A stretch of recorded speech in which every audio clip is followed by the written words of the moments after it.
Y'all ready? Points blank experience. TNT Connect. Bring that heat.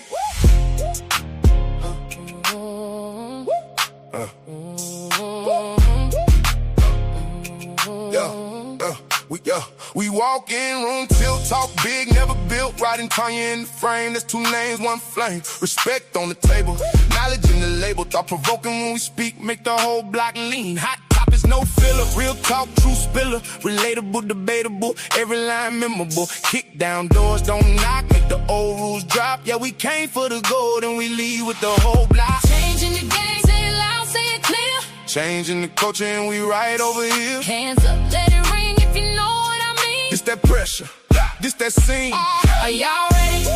Points blank, let's go. Bring that heat, let it roll. Let it roll, let it roll. Y'all ready? Changing the game. Changing the culture. Points blank. Let's go. Let's go, bring that heat. TNT Connect, locked in, no cheap talk, all win. We the kind they remember long after the show end. Ride got the edge, Tanya got the spark. When we trade those lines, it light up the dark. Hot takes, cool facts, fast laughs, sharp facts. They come for the vibe, then they stay for the impact. Not scared of the comments, we welcome the debate. Every seat got a voice, every word got weight. Changing the game, say it loud, say it clear. Changing the culture and we right over here. Hands up, let it ring if you know what I mean. This that pressure, this that scene. Are y'all ready? Points blank, let's go. Bring that heat, let it roll. Let it roll, let it roll. Y'all ready? Changing the game. Changing the culture. Points blank. Let's go. Let's go. Bring that heat. No. No disguise, no doubt, we speak from the core. Open that door, then we kick one more. From the block to the ballroom, from the edge to the stage, we don't just take up space. We rewrite the page.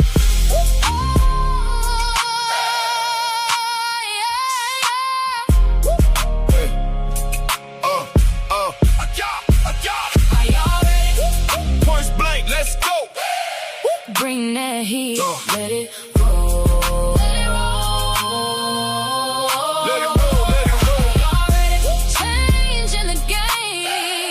Changing the coach. Points blank. Let's go, bring that heat. Respect, knowledge, thought-provoking. Points blank experience. TNT Connect. Bring that heat. And we about to bring it, man. Oh man, boy, oh boy, first dates. Does it have to be late? Does it have to be expensive? You better not go with me.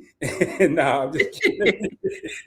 let me get on this screen, man. Let me get my spectacles on. I gotta be able to see the e-club. This about to be lit.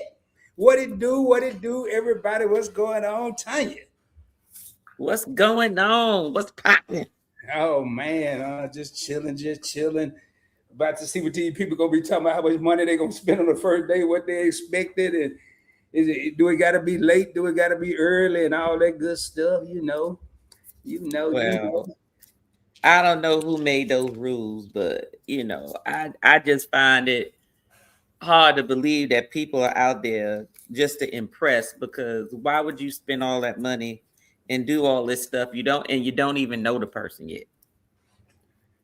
Well, I don't know, Tanya. I don't know. I looked at them. I just, I wanted a level of surprise. So the question you said, I looked at them today about 45 minutes ago. I said, oh, snap. Boy, I got some good answers for these, man. That boy, Tanya a beast to work with. So, hey, welcome everybody to Live and Live Direct. It's your host that sometimes does the most. It's your boy, Roddy. You got the other host, Tanya T from TNT Connect, also Event Yours.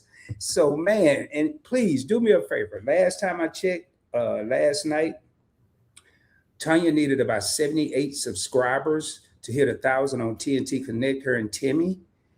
Please, if you haven't subscribed after this show, I guarantee you will. Also, if you haven't subscribed to Points Blank Experience, please hit that subscribe button. If you find yourself laughing or just confused with the stuff we're talking about, hit the subscribe button because we're going to do it again next month.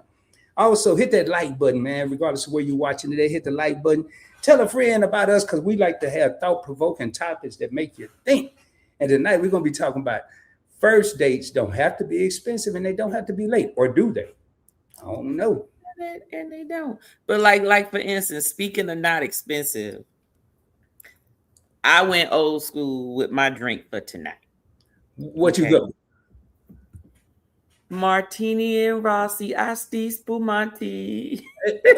What they call about $6? I got the little 6-pack, and I usually keep them. I keep them because I use them for like if I do cocktails. So instead of opening up a big bottle, if I don't need to, then I just open up the smaller ones. So then it's just a serving. Oh, okay. Martini and Rossi Asti Spumante. Yes, I did go with Riuniti, didn't it? Yes, no, Riuniti on ice. That's a whole different one. This is Martini and Rossi Asti Spumante. Y'all remember this? Yeah, that was right around the time they had pink champagne. Look, pink champagne was my first drink ever. I was 8 years old. I knew. Look, my aunt used to take me to the laundromat. So I'm representing Brooklyn. I'm representing my hometown, and when I was little, my aunt used to take me to the laundromat with her, and so I knew we went to the laundromat. I knew I was gonna eat me some pizza. I knew I was gonna eat me a dirty hot dog. I knew I was gonna drink me some pink champagne, and they came in the little short ones. What was it, like 8 ounces? I think it was about 8 ounces or whatever. Man, my aunt let me sip it a little bit. She was like, "Shh, don't tell your mama. Don't tell your mama." I was like, "I won't." I just knew I was drinking. You couldn't tell me nothing. Drinking my pink champagne. Yep. It wasn't nothing but a cooler. I was finna say that's all, because when they put pale at the end of it, and then they had all the brothers and sisters food because they thought they were drinking some champagne for real. You know, I mean, I don't know how, but I mean, realistically, hey, I gotta holler at the people because Tanya always say I don't speak to nobody and say I'm rude. So I know Sandra came in early. She said, "Yeah, I'm early." I don't know what happened to the comment. Maybe she took it down. It said, "Yeah, I'm early." We got Sandra. We got Miss Cheryl Bubbles in the house. And what's up, Miss Cheryl? We got TJ Destination in the crib. So hello, everybody. And we got Tar, channel member Miss Cheryl in the house for PBE. Good evening. And then you got some dude here talking about what it do, everybody. I don't know what school he went to. He can't even spell right. What it do? So what it do? And hey, for y'all that was in here in my late night extravaganza last night on Point Blank Experience, I want to thank y'all, man. I got told by Keisha H today I was talking about everything. And I was just having fun, man. Y'all made it happen. So we got On the Go with YOLO in the crib. So hello, hey, happy Thursday. YOLO might be on that champagne too. They said she about to get a spritz. I think she said she gonna make herself a spritz. She said I think she eating Japanese food tonight. What's going on, Bill? Bill in the house. Oh, I'm going slow. That's what you're saying. I got Sandra. No, I'm just saying hey. I said hey to the folks in the chat on my end. They just see me, but if they're on your side, I can't type in the chat. Well, I could type on my laptop. Well, there you go. I got you on the screen. Said, "What's up, TJ and YOLO?" You already spoke to everybody. Yeah. What up, Bill? What's going on? Warm Strong Adventures, man. What's going on? And we got Travel Cake Trips in the house. Hello, Rod and T, and all in the chat this evening, all proper-fied up in here. We got Lynn R. in Cruising Life as is in the crib. Hey, you picked the right one to catch. Lynn. We about to come fool up in here. There's some fools in this house. Oh, that's the wrong song, man. Hey, why are we talking about anything? I expect to go Dutch. I don't know you and vice versa. I prefer to go before it get dark. People is crazy. Man, we ain't even asked a question. The Tara got a whole answer for half the show up there. Oh, look, see, it started off with her. Let's go on and start that one. Go ahead, start that. Hey, so right now, she asked what you drinking. I think she called it. She drinking some throwback. That's why you said. Yeah, that's what I said. I'm going old school. Okay, I went to Martini and Rossi Asti Spumante. Hey, that's when you got too much. That's when you got too many beverages in your house. When you got anybody that got some Ostis for Martini and Ross in the house, they got too many drinks. And y'all ever say Tanya in them bar, they got, cause don't nobody. Hey, I didn't even know they still. I mean, where you get that at? You got that at what's I that? got no. This is what I did, because when I make my cocktails on my other channel, those of you who are here on TNT Connect, I have another channel which is my liquor channel, and I do cocktails and also make drinks. And I got tired of opening the big bottle of champagne and like sparkling wine. And I do put the top thing on it, and that's fine. But sometimes I may not always have the space in the refrigerator to sit it up right. Mm-hmm. And so instead of always opening the big bottle, I just would get like a 6-pack of these, like a 6-pack. They just single, they like, what was this, like 10 ounces or something like this, 10 or 12 ounces. So it's just enough for the cocktail, and I don't have to worry about the big bottle. Yeah, because they had that plastic cork that didn't go back in the bottle once you pulled it out, right? Right. Well, this is just daggone screw top. Oh man, they cheated you. Is that a real Asti? I mean, a real Martini and Rossi? Yeah, it's a real Martini and Rossi. You remember them kinds you used to pull out? Well, all of them kind of like once you pull it out, it wasn't no putting it back in. Well, that's all champagne bottles. You can't put it back in. Oh, that's why you gotta buy. It's a separate. It's another one you got to put in. You put it, you push it down, and then it holds it, and it keeps all the fizz back in. So, gotcha. Hey, I never seen Jenny Grace in here. Hey, thank you for being here. $6. I'm rolling, but roll right on over to that subscribe button and hit that. Just smash it, click it, but click it though. Do whatever you gonna do, click it. And we got Travel Cake Trill. We got Just Asking for a Friend, Keisha, channel member on PBE. She got the Rich. She a content creator, all of that. I want to go. Now I was wondering how you knew she was gonna drink her spritz, but I see it. And we got Nichols Journey X. Good evening, Miss Tanya, Rod, and Chat. How's Timmy doing? Hope everyone is having a great day. And then Timmy is good. He went to go pick up his truck. Hey, they just subbed from their TV Travel Cake Trips. Everybody, thank you, Kathy and Brian. Sandra back. No, I didn't take it down. I don't know what stream I'm on. Is it vertical, horizontal? But I am here. Yeah, I would see it on either one. It don't matter. I don't know which one you're on. Oh, you're on vertical. You're on vertical, Sandra. I can't see it. What's up, Rod? Miss Tanya, how you both doing? Oh, okay, I see what you did there. My friend said, man, I might have had me some. Oh, I'm drinking. By the way, I have multiple beverages. They equal $1.61. I got coffee over here and water right here.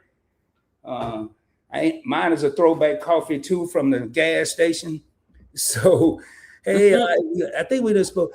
Hey, Tanya, I got you. So, Keisha got you on the TV. Is she in here on her phone on one of them things? Thank you.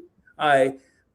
Love it. All right, dude. All right. I think I am on the wrong side. Ain't no wrong side, right? No, well, what you want to be on the horizontal or the land? No, I think she probably want to be on. She want to be on the wherever most of the people are. So. Sometimes people on vertical, sometimes people on horizontal. Sometimes more people are on the vertical versus horizontal and vice versa. So maybe that's what she's talking about, being on the wrong side. Well, she's probably she's on the vertical side. Sandra, she's on the vertical side. I think most of the people are on the horizontal side, Sandra. Yeah, so Sandra, you got to go out to one that got the little phone or that little black thing with them little... That's the one she on, the one with the phone, because I can see it. Yeah. All right, then. We just said hi to everybody. I'm from now on. If I don't get a chance to volume or whatever, the enunciate or there you go. I'm gonna put this in chat. That way you know where you ended. All right.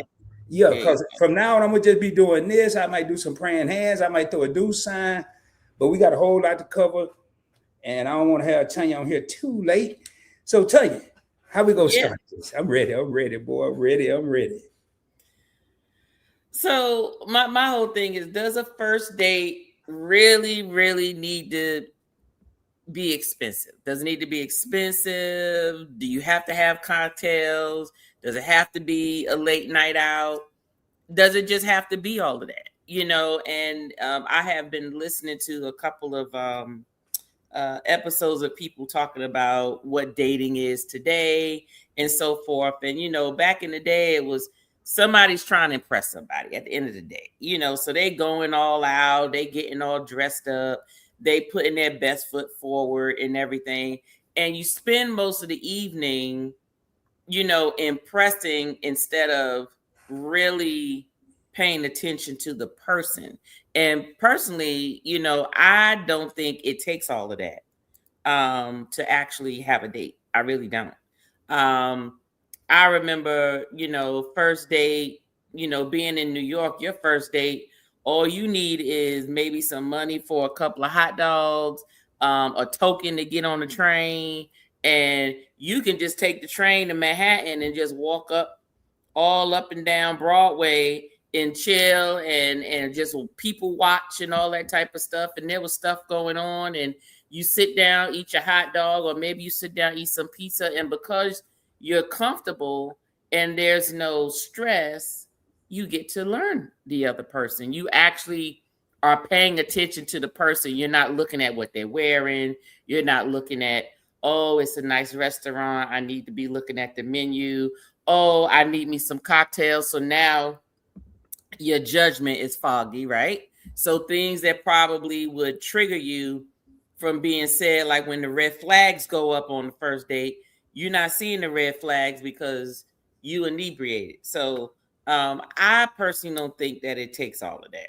I mean, it's nice for that to be done. And I put it this way, maybe there are people where that is their downplay of a date. They may say, well, I'm going to take you here because this is just pocket change to me.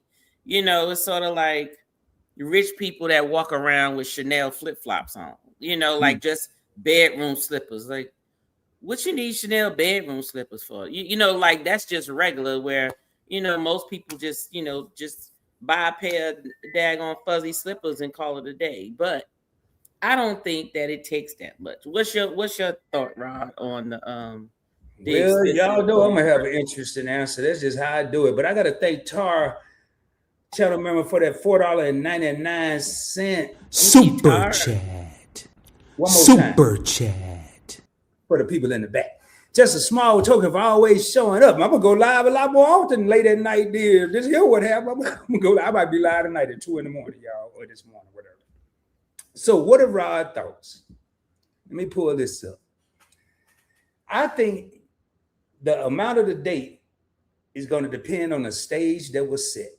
Hold on a second, 1 second. What the hell is a crumpet? Anyway, just put that in the chat what a crumpet is, but I'm going to let Rod talk, but just answer that for me, Kathy. Go ahead. A crumpet is like one of them little, like a shortbread cookie that they call a crumpet. Oh, that's what it is? Okay. But don't listen to me. I think I heard that on Brady Bunch or something. Don't listen to me.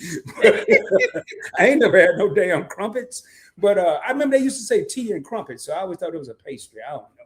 So if you getting to know the person, because in today's society, people ain't meeting in real life. They meeting over the phone. They meeting over the internet. There are stages to this. So once you get past the texting and you maybe get to the phone, this is when the show begins. It's just like that Blue Magic song. Let the side show begin, baby, because that's what's going to happen.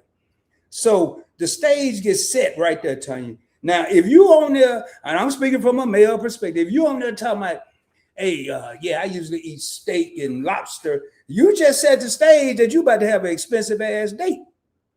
Right. But if you be realistic, say, sometimes I might stop at one of them big old convenience stores, Buc-ee's, and give me a hot dog. I treat myself to, you set the stage for maybe a cheaper date.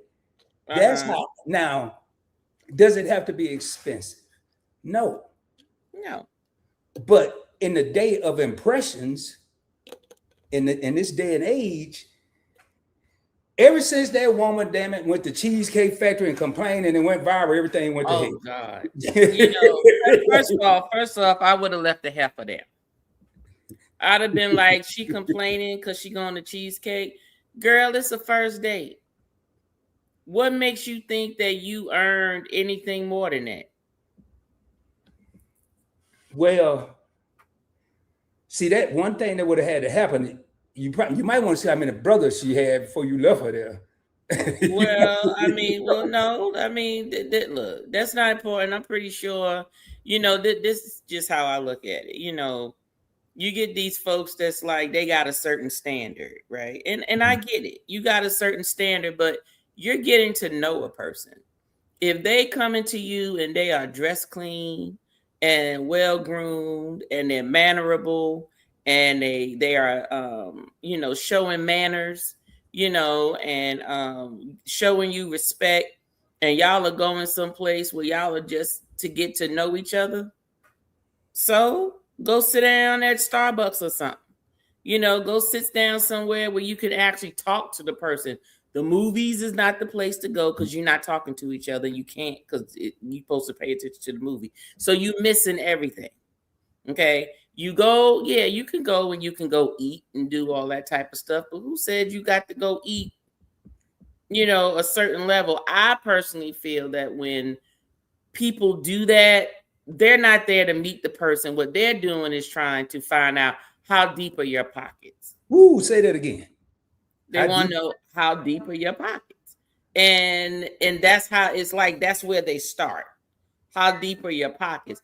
But see, that's the whole thing. So if he takes you out to this expensive restaurant, now your judgment is cloudy because all you looking at is, I can just imagine if I'm going to be his girlfriend, he going to get me this, he going to get me that and all of that. But then all this stuff he talking about that's supposed to be important, you're not catching those red flags because all you worried about is the Birkin bag and the steak and the lobster and the damn the seafood tower and all the shit that you wouldn't buy for yourself if you went to the daggone restaurant.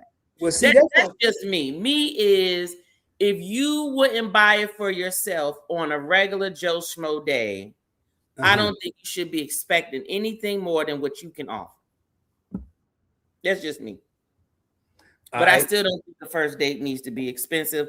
A first date should be well thought of and planned to where the goal is getting to know somebody. Even if you do something fun, recreational, get to see what kind of personality the person has. Because if you can't make me laugh, I ain't talking to you. You're boring. You can't make me laugh. You can't take a joke. If you don't have a certain type of humor that I have, and my humor can be quite dark sometimes, but I need somebody to understand and laugh at it. It's just no. First date, nope. What's up, Scott? Well, now I'm gonna tell you, if I send somebody deep in my pockets or whatever song you were just singing. Hey, what up, Kevin? Said, how deep is your love? That's exactly what I was thinking about. I'm gonna come back. There's a lot of people came in. I'm gonna make sure we speak to y'all here in 1 second. But I'll go up there. We can go get all the steaks you want them, but I'll say, hold up, man. I gotta transfer some money from over here. I gotta transfer some money. Hey, how much you said this was? How much I got left? But is that the reality? If we playing a game, I'm the wrong person to be with, but I'm going to tell you straight up. First of all, movies, if I did go see a movie, you better hope it got closed caption because you ain't going to hear none of it because I'm going to talk the whole movie. I'm not even going to the movie. Why are you going to talk through the movie? Because you shouldn't have told me that. We need to get to know each other. I'm not even going to no movie. We're going to go see but what you mean she took you there? Well, no, not taking me like paying for it. It would have been that person's idea. First of all, no movies. No concert, right? No comedy show. The only people gonna be talking is you and I. If we're gonna sing, we're gonna be everything. We're right. I don't care how much talking we did on the phone. I don't care how many text emojis and little BRBs we done sent. We are gonna talk. And I'm not looking for no education level. I'm not looking to see, I don't care how much money you make at this point. I want to know, can I hold a conversation with you? Right. That's all. Now it's gonna be more than that. And I'm looking for red flags. If you digging through your purse and pull out a CPAP machine and sit it on the table, you need to stop. That might be a sign. I mean, you gotta look for the nonverbals too, Tanya. I'm just saying now. Or okay. Well, that is true. That is true. Okay, so. My thing is now I know some people in the chat put some answers to that, Rob. Pull some of those up. Yeah, that's what I'm about to do. Okay, so Sandra said you talking about a real day with all them dirty hot dogs and stuff you were talking about, and whatever you was talking about. Then somebody said you can walk through Central Park. Oh, we got the answer for the crumpets. TCT crumpets. Hold up, let's see here. Man, that's I don't even know if he in here. That's YLC texting me. First date these days need to be where there are a lot of people in public during daylight and a short experience. What if we like each other though? Might be a longer experience. Right. Crumpets, since we were all being proper, laugh. Hey, y'all know I was just messing with y'all, man. Nope, I agree. All right, now, so here it is, Tanya. It's a British griddle cake, aka a small silver dollar pancake. Oh, really? So okay. I don't need no damn crumpets. Give me a muffin. We can meet in the daytime for ice cream or yogurt. From there, you pick up the vibe and see if you can connect. What is she lactose intolerant, TJ? That's what the yogurt is for. Oh, is it? Well, I don't know. I don't eat that. Because you know, frozen yogurt is not milk or nothing. Like that. Okay. I mean, you know, it's not. Yeah. What up, LGG? I guess host in chat, Tanya Tim Culture versus Cruiser in the house. All right, here we go. If the vibe is good on the first date, the second date will be involved. Dinner, walk on the park, beach. Okay. There you go. Right. So go ahead. Let me let you finish, and then I got my question for the chat. Well, I think you should be like him and him, man. You might only get one shot. Might not be no second shot. You better go all out, fellas. That is not. Well, let me tell you something. let me tell you. This is just how I feel. Look at the helicopter.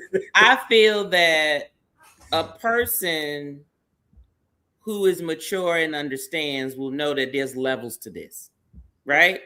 So if you go all out on the first date, what the hell are you gonna do on the second date? We're gonna go all out again. No. But then it's the same. No, we're gonna do something. No, it's the same, and then it becomes boring and it doesn't mean anything. That's why we're gonna mix it up. We're gonna do something off the chain, then we're gonna do something not so off the chain. Yeah, but I personally don't think it needs to start off the chain. It don't. I'm not saying that, but I'm saying, okay, what I'm saying that should or shouldn't happen, what's really happening, man, you got to come correct these days, Tanya. I ain't saying with everybody. No. Let me tell you something. Well, maybe in Dallas you do. Let them. Well, I put you this way: you get some people that say people are expecting that because they can get it, right? And yes, anybody can get it, but who do you want it from? You know, it's just like a woman saying, "Oh, I could get a man." Yeah, but is the ones that you getting, is that the ones you want?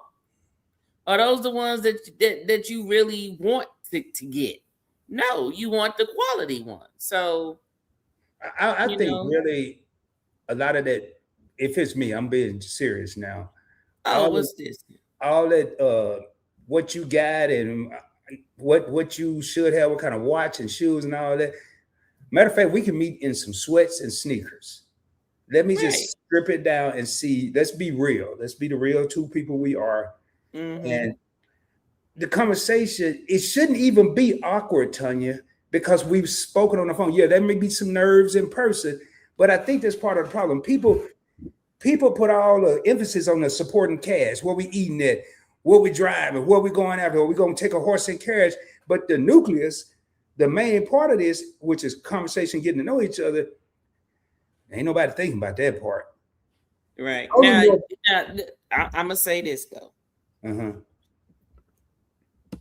When it comes to dressing, being well groomed is very important to me.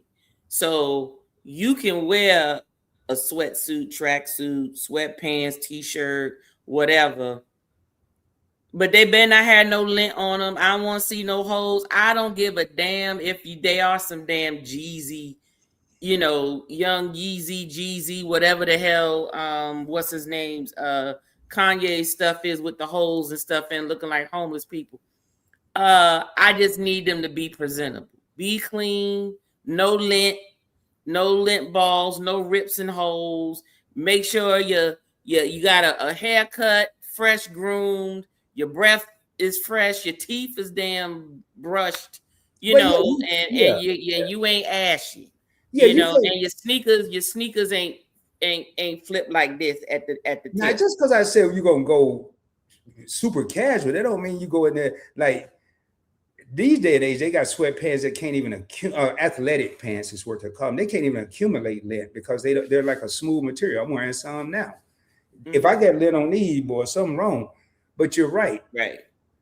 Don't dress so far down where you can't even be impressive because of all the distractions of what's unimpressive. Yes, Lord. Yes, Lord. No matter what you saying. I do that to everybody. Just so everybody know, if I meet you for the first time, please know I've already looked you head to toe. That's just what I do. Not judging, just what I do. DJ said, I be tricking. Nah, bro. You got me way mixed up.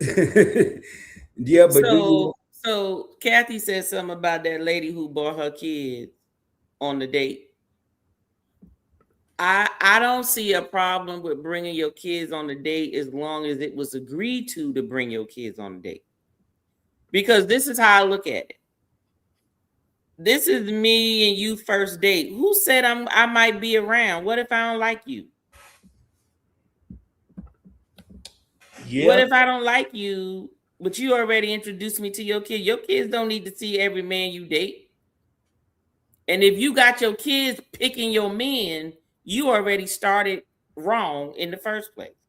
First, you need to pick them and then see if your children get along if that's the route you're taking. But to bring kids on the date and the guy don't even know. Now, it's a different story. If the plan was for them to go just one-on-one, something happened with the babysitter or whatever, he was already gone. She couldn't get in contact with him and she shows up and she got the kids and she's like, I'm sorry, babysitter was whatever. And he goes, okay, no problem. Now, I'm going to say this. You brought your kids to the date. Mm-hmm. That is not that man's responsibility to pay for your kids on a date. It would be nice, right? He would get some brownie points, but it should not be expected. And that's the part that I don't like with some women, where there's almost like an expectation that if I bring my kids, if I bring my friend or whatever, you buying everything. Well, the agreement was to date with you, not date everything else. So we ain't even get to that part yet where I'm doing stuff for your kids. And it should not be expected on the first date. And I don't care what anybody say, well, if he was a man, he would do it anyway. Bullshit. No, he don't. He don't have to do nothing and he shouldn't be judged accordingly. We need to have some kind of way where a babysitter is arranged. I mean, it's kind of, I would look at kids, whether they're my kids, the ladies' kids, whoever kids, as a part of a distraction, because you're going to be, I mean, especially little kids. I want to go back and address this real quick, Tanya. Now, I'm gonna pull this up, right? You sound desperate, go all out. First of all, when I go on a date, we're gonna compromise, but I don't base my dates on pocket finances. If I'm feeling a steak, I'm going to get a steak. If I'm feeling it ain't gonna be no, I don't even eat McDonald's on a regular date. Now, I'm gonna pull up this next one. LGG said, back in the day, if a man spent dollars, first of all, I'm not going to spend nothing on the first date that I can't spend on the second, third, and subsequent dates. There you go. If I take you here on the first date, I could take you there on the 22nd date. Right, because look, I'm not going to set coming out during tax season. But I don't lead with money. I don't lead with how much I got and this, that, and the third. But anything, if I really like you, anything I do that first date, I'm gonna be able to do any other date. I'm not, if that's $20 per date or $20 per person a date, that's what I'll do. If it's $400, that's what I'm gonna do. So, but if a man, this is good one here. Back in my day, if a man out dollars, you know he expect pute, so let me buy him a coffee. Let me see who you are first. But I'm gonna say something about that. My mama told me a long time ago, If you can get something on the first day, how many other people got something on the first day? I don't even want nothing on the first date. I don't care how much money I spend. You ain't gonna be able to give it to me on the first date, because that's gonna make my red antennas, flags, and everything else go up. But these are some good points that LGG brought up, because a person that will go all out and can't follow up with that, I think you're setting yourself up for failure. Well, that's true. So let me ask this question. So it seems like everybody in the chat is agreeing that no, it doesn't have to be expensive. But let me ask this question. Mm-hmm. Would you accept a coffee date? Who, me or no, you and the chat. Would you accept a coffee date? Yeah. Just meet up at Starbucks, chill out, sit down, talk, whatever, eat some crumpets. I wouldn't want to go to Starbucks. That's too common. I would want to go to it doesn't have to. I'm just using that as a, you know what I mean? I'm not saying it has to be that. Yeah. One thing about like your traditional coffee shop, you probably saw a lot of them living in Brooklyn and New York. You know, there's one up the street from my house that's so quiet. It's like a library when you go inside. Oh, you don't want to go there? Well, we can talk, but I mean, it's some noise, but it's not like a club. But yeah, I would. Yeah, but I mean, you don't want it too quiet either, because you don't want everybody in your damn business. Like, I need people at least talking. Well, I mean, they don't need to be going in like.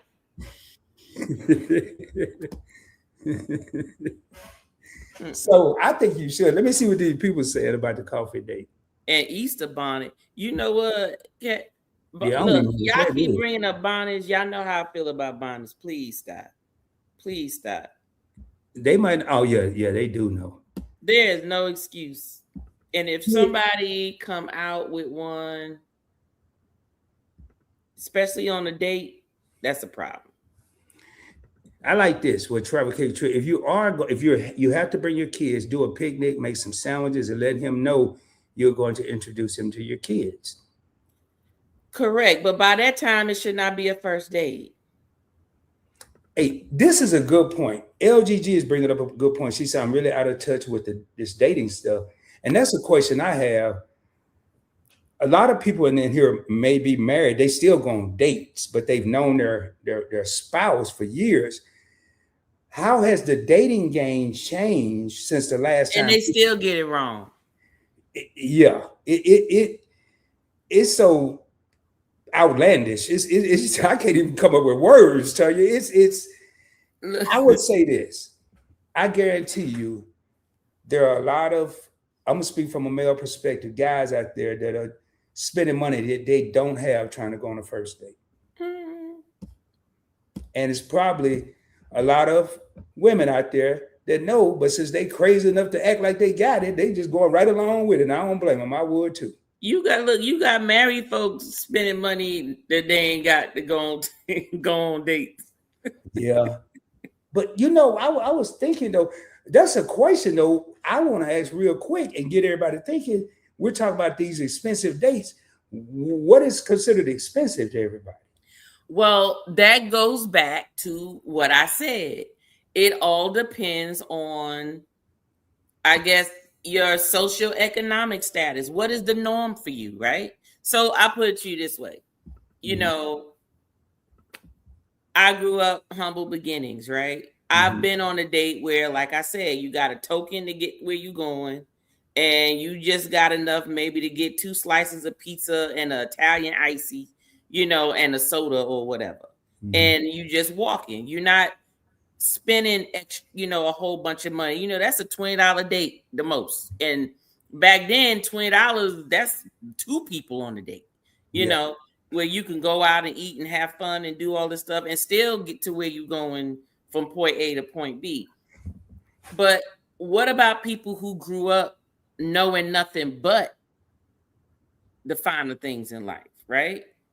You know what, your humble beginning may be ground beef, but somebody else may have grew up on steak. So if they grew up on steak, they may be like, well, this is basic for me. I'm going to take you to, I'm just going to say Frankie's Steakhouse or whatever. You're going to spend about $300 for for two people to, you know, eat and drink or whatever. Well, if you get some drinks, it's gonna be more than 300.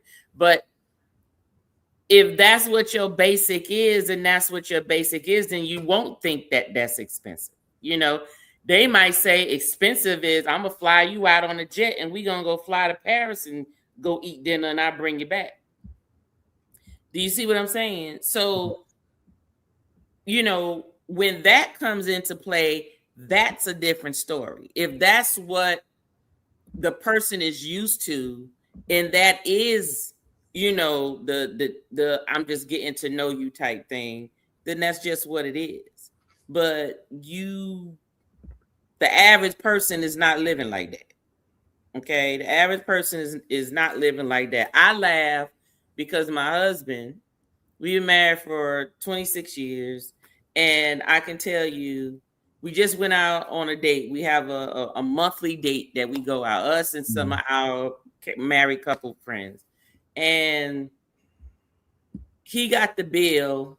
And now, mind you, all of us knew where we were going. It's been in the group chat for the last 2 months. You ain't click on it. You ain't see what the menu was. You ain't look at the prices. Well, then you ain't say we wasn't going. So I'm good. So we go and he get the bill and he's like, ooh.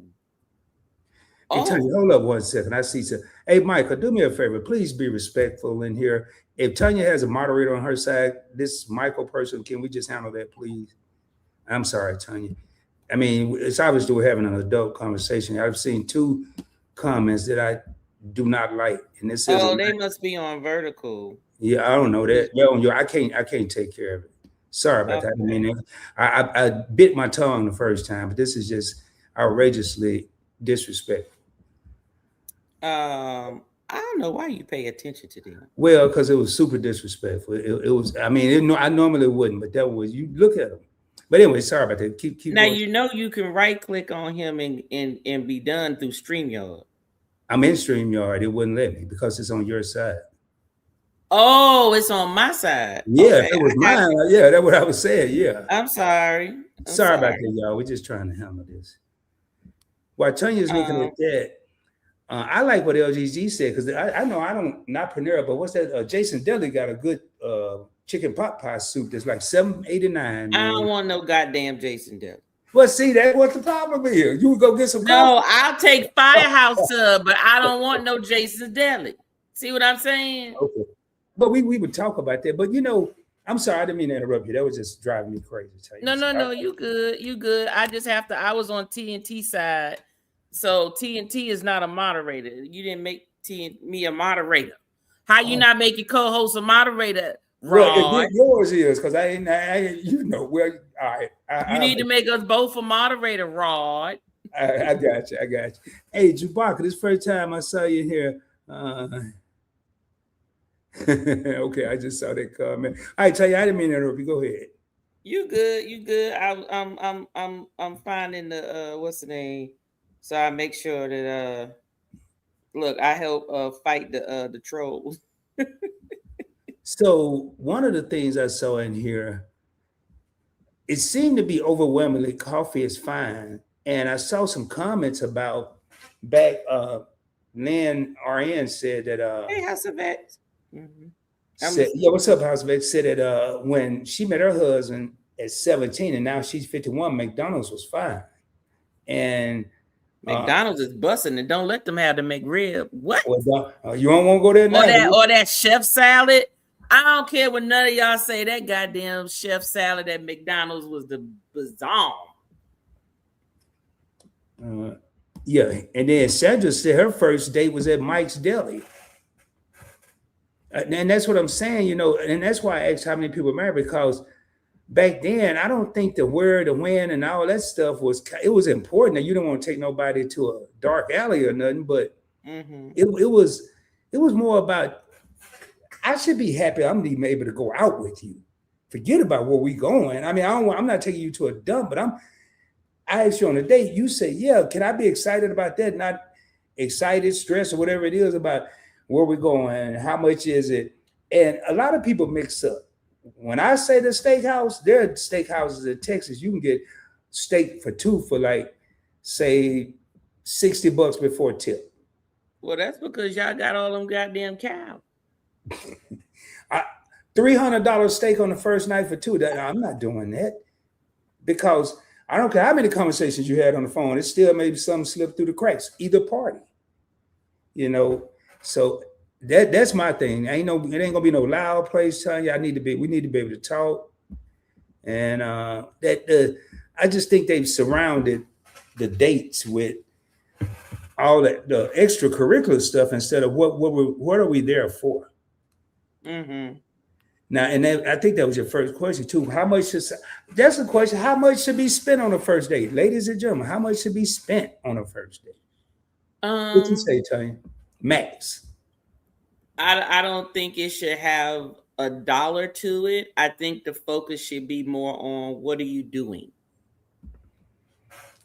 Do you understand what I'm saying? Like, you can do simple stuff, but they're going to cost different things just because of the nature of it, right? So, for instance, if you don't have enough money and you want to spend the least, the best thing is to go during the day, right?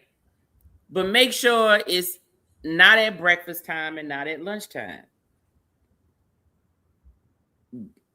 Go like between lunch and dinner.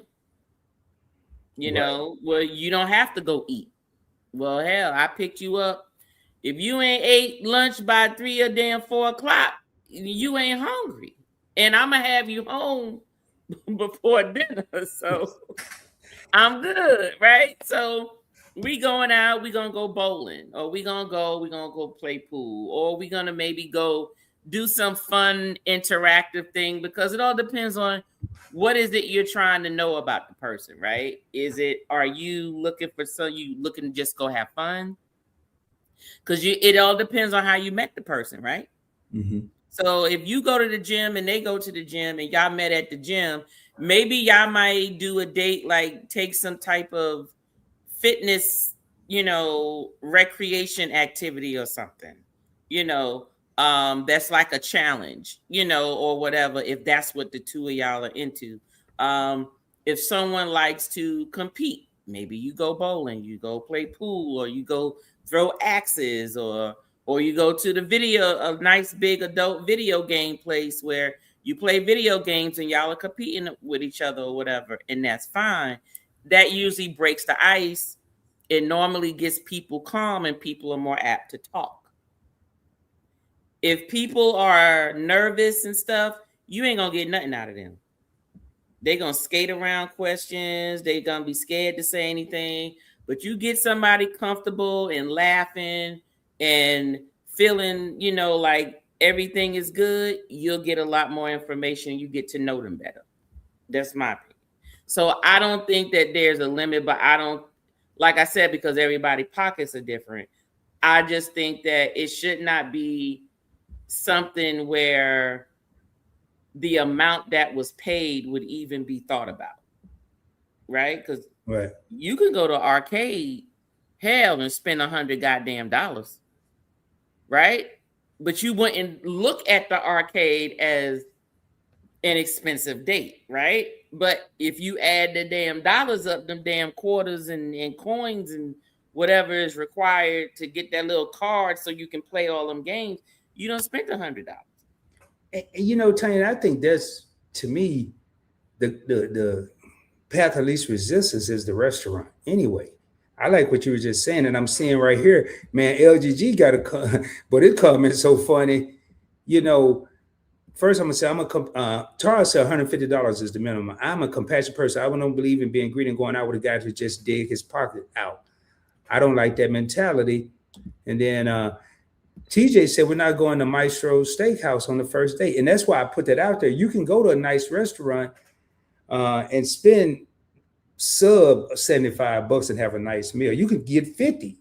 You go to somewhere and cut it in half and share it, but why not think outside the box? Like Tanya said, an arcade, or like something I want to do. I don't know if anybody else would want to do it, but I want to go to a little go-kart track. The ones that go a little faster than like the circus and all that. But, or Hey, let's go fly some drones or something. I don't know. I want to do some stuff that we both can get into that's not typical. I want it to be a memory. And I ain't talking about I'm about to fall in love and all that, but when I said memory, like everybody's going out to dinner. How much can we do with this $150, $200 that we're spending on some food that is going to be digested in X amount of hours anyway? Mm-hmm. That's why I said make a memory, because I don't care what I go eat. I'm going to remember it until I'm hungry again. So, but this was what got me, Tanya, right here. This sounds like Tanya right here. If you really want to impress me, let's hit Aruba for the weekend. I know that's right. Hotel with a catamaran or whatever that is, and an ATV lineup. That's right. When I saw that, I said, "Well, this sounds like Tanya all day long right here." Look, just did that. Just did it just 2 months ago. So 3 months ago. That's a good point right there. Most people are too shy to be eating a meal anyway. I know you lying. I ain't never too shy, too scared, too sad, too mad. Probably it might be you. Too upset. I will eat. I don't care what damn mood I'm in. Let me tell you something. Now, one thing I can say is, and I don't care what nobody say. Yes, I am all for the least expensive date, but you gonna feed me. We gonna eat. I don't care if it is a crumpet. I don't care if it is a crumpet. I am going to consume some calories. You can try and pick me up between meals if you want to. I'm going to eat me a snack. That's going to happen. You know, one of the parts of this question too was the late date. I would prefer, and I know I'm skipping, but I'm going to come back. I'm just wanted to, so I don't forget. And I just thought about what you said. You going to eat, even if we do something else. That's why I would pick an earlier date. I would rather have an earlier date so we can do something else and eat. And we don't have to break the bank doing both of these things. But like Yolo said, I'm going to go with Yolo said, go to the pew pew range if they're not afraid of pew pews. Mm-hmm. You know, that is it, but that can be expensive too, though. That can get expensive, especially if you start having fun. Yeah, exactly. Amusement parks are good for dating, I think. Oh, I love amusement park, but you know what? Let me tell you what would make me mad. Well, I put you this way: you find out a lot about a person. Okay. Let me ask this question to everybody. Uh-huh. In order for you, meaning you personally, right? Uh-huh. And I know probably, well, I can't say. People in the chat are married. Just think about back when you were dating, right? Or if you were single, and those who are dating. Most of the time, you choose dates intentionally where you go, depending on what it is you're trying to find out about a person. Usually is reflected by where you take them out on dates. Okay, because the first one, it may be, okay, I just want to talk to this person, right? Because maybe I don't know this person at all. Maybe this was a blind date, right? I don't know this person. So chances are it will probably be a meal where you can sit and chit chat across the way, right? Mm-hmm. But if you know the person, meaning y'all haven't went out, but you know of the person, then the date may be a little different. Like, oh, we're going to go to an amusement park.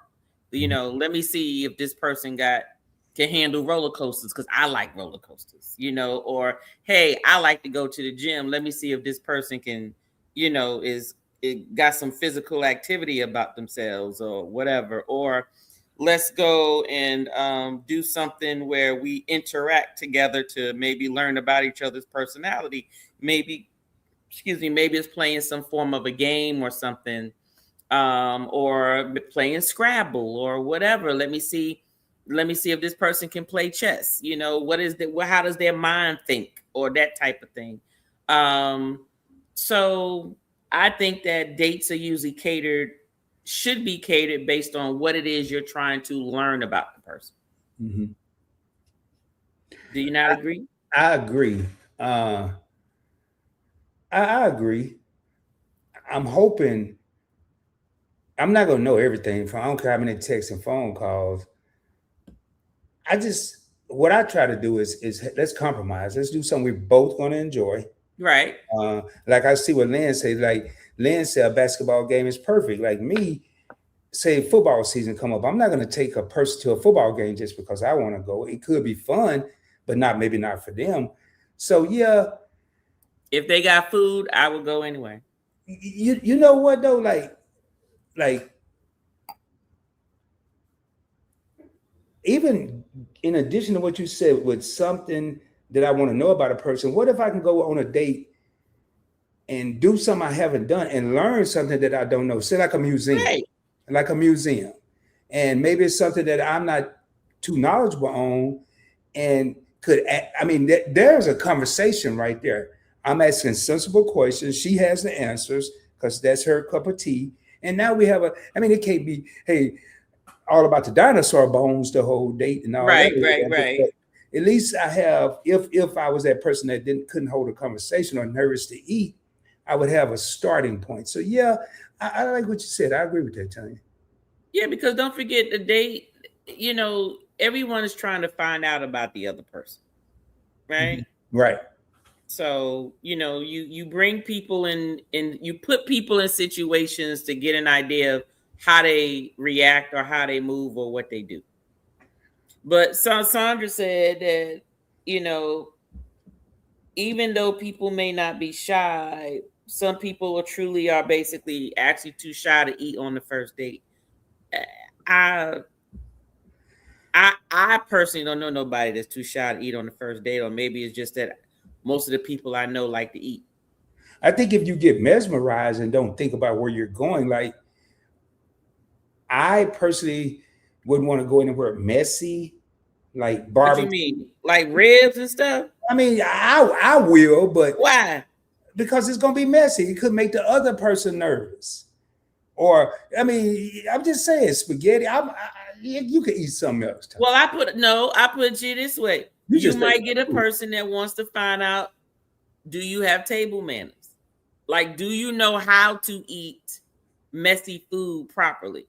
Well, what about when you said table manners? I got to know the knife and the fork, which side and all that. Well, no, I'm saying just table manners, meaning, you can eat stuff that's normally eaten with your hands with a knife and fork.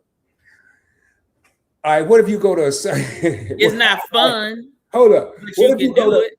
You go to a soul food restaurant. Yeah. Get some oxtails. You got a fork. You got a fork. I said it won't be fun, but you can still eat it. But this is a perfect example of. But that's a fake first date because I ain't gonna eat it with no knife and fork going forward.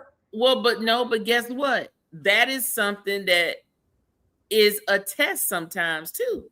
A test of what? Are you gonna adjust to the environment, or are you gonna always be performing? Because eating oxtails with a knife and a damn fork is a performance.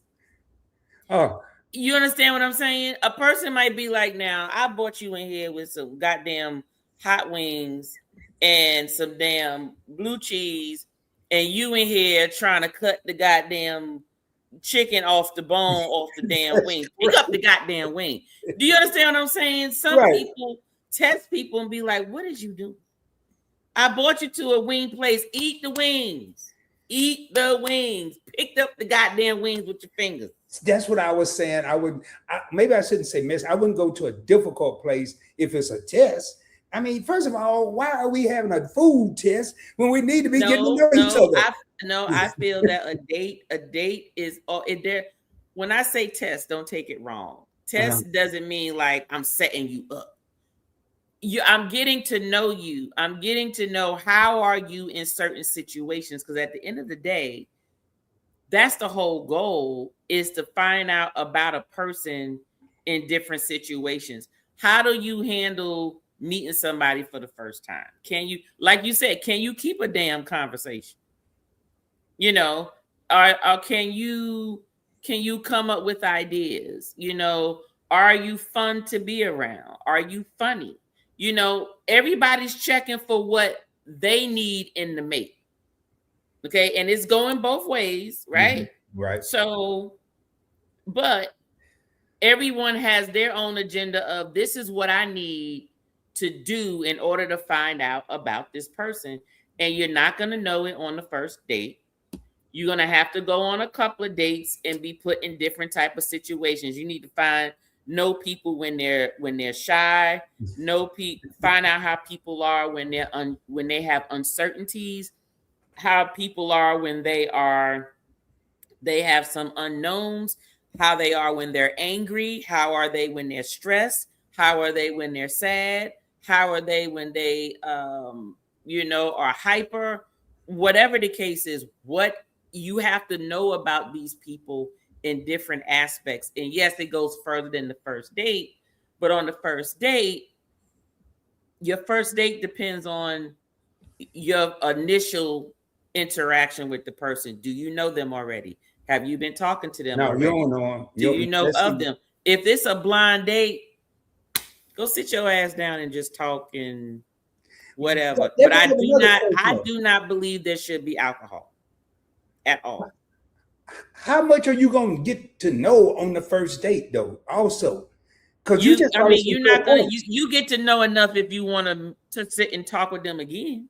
Well, I agree, but like you just brought up some good point. How do you react when you're upset? How do you get depressed? Do you cry because the waiter didn't get a tip or the waitress didn't get it? I mean, you may or may not get all that on the first date. So, but you got to do enough to get to a second and a third date is kind of what we're saying. I just want to make sure, because I think so many people put so much into the first date, but you're not going to learn everything. Hey, now I got to go back up here because LGG just scared the hell out of me, man. I was like, LGG, I knew it had to be something to it.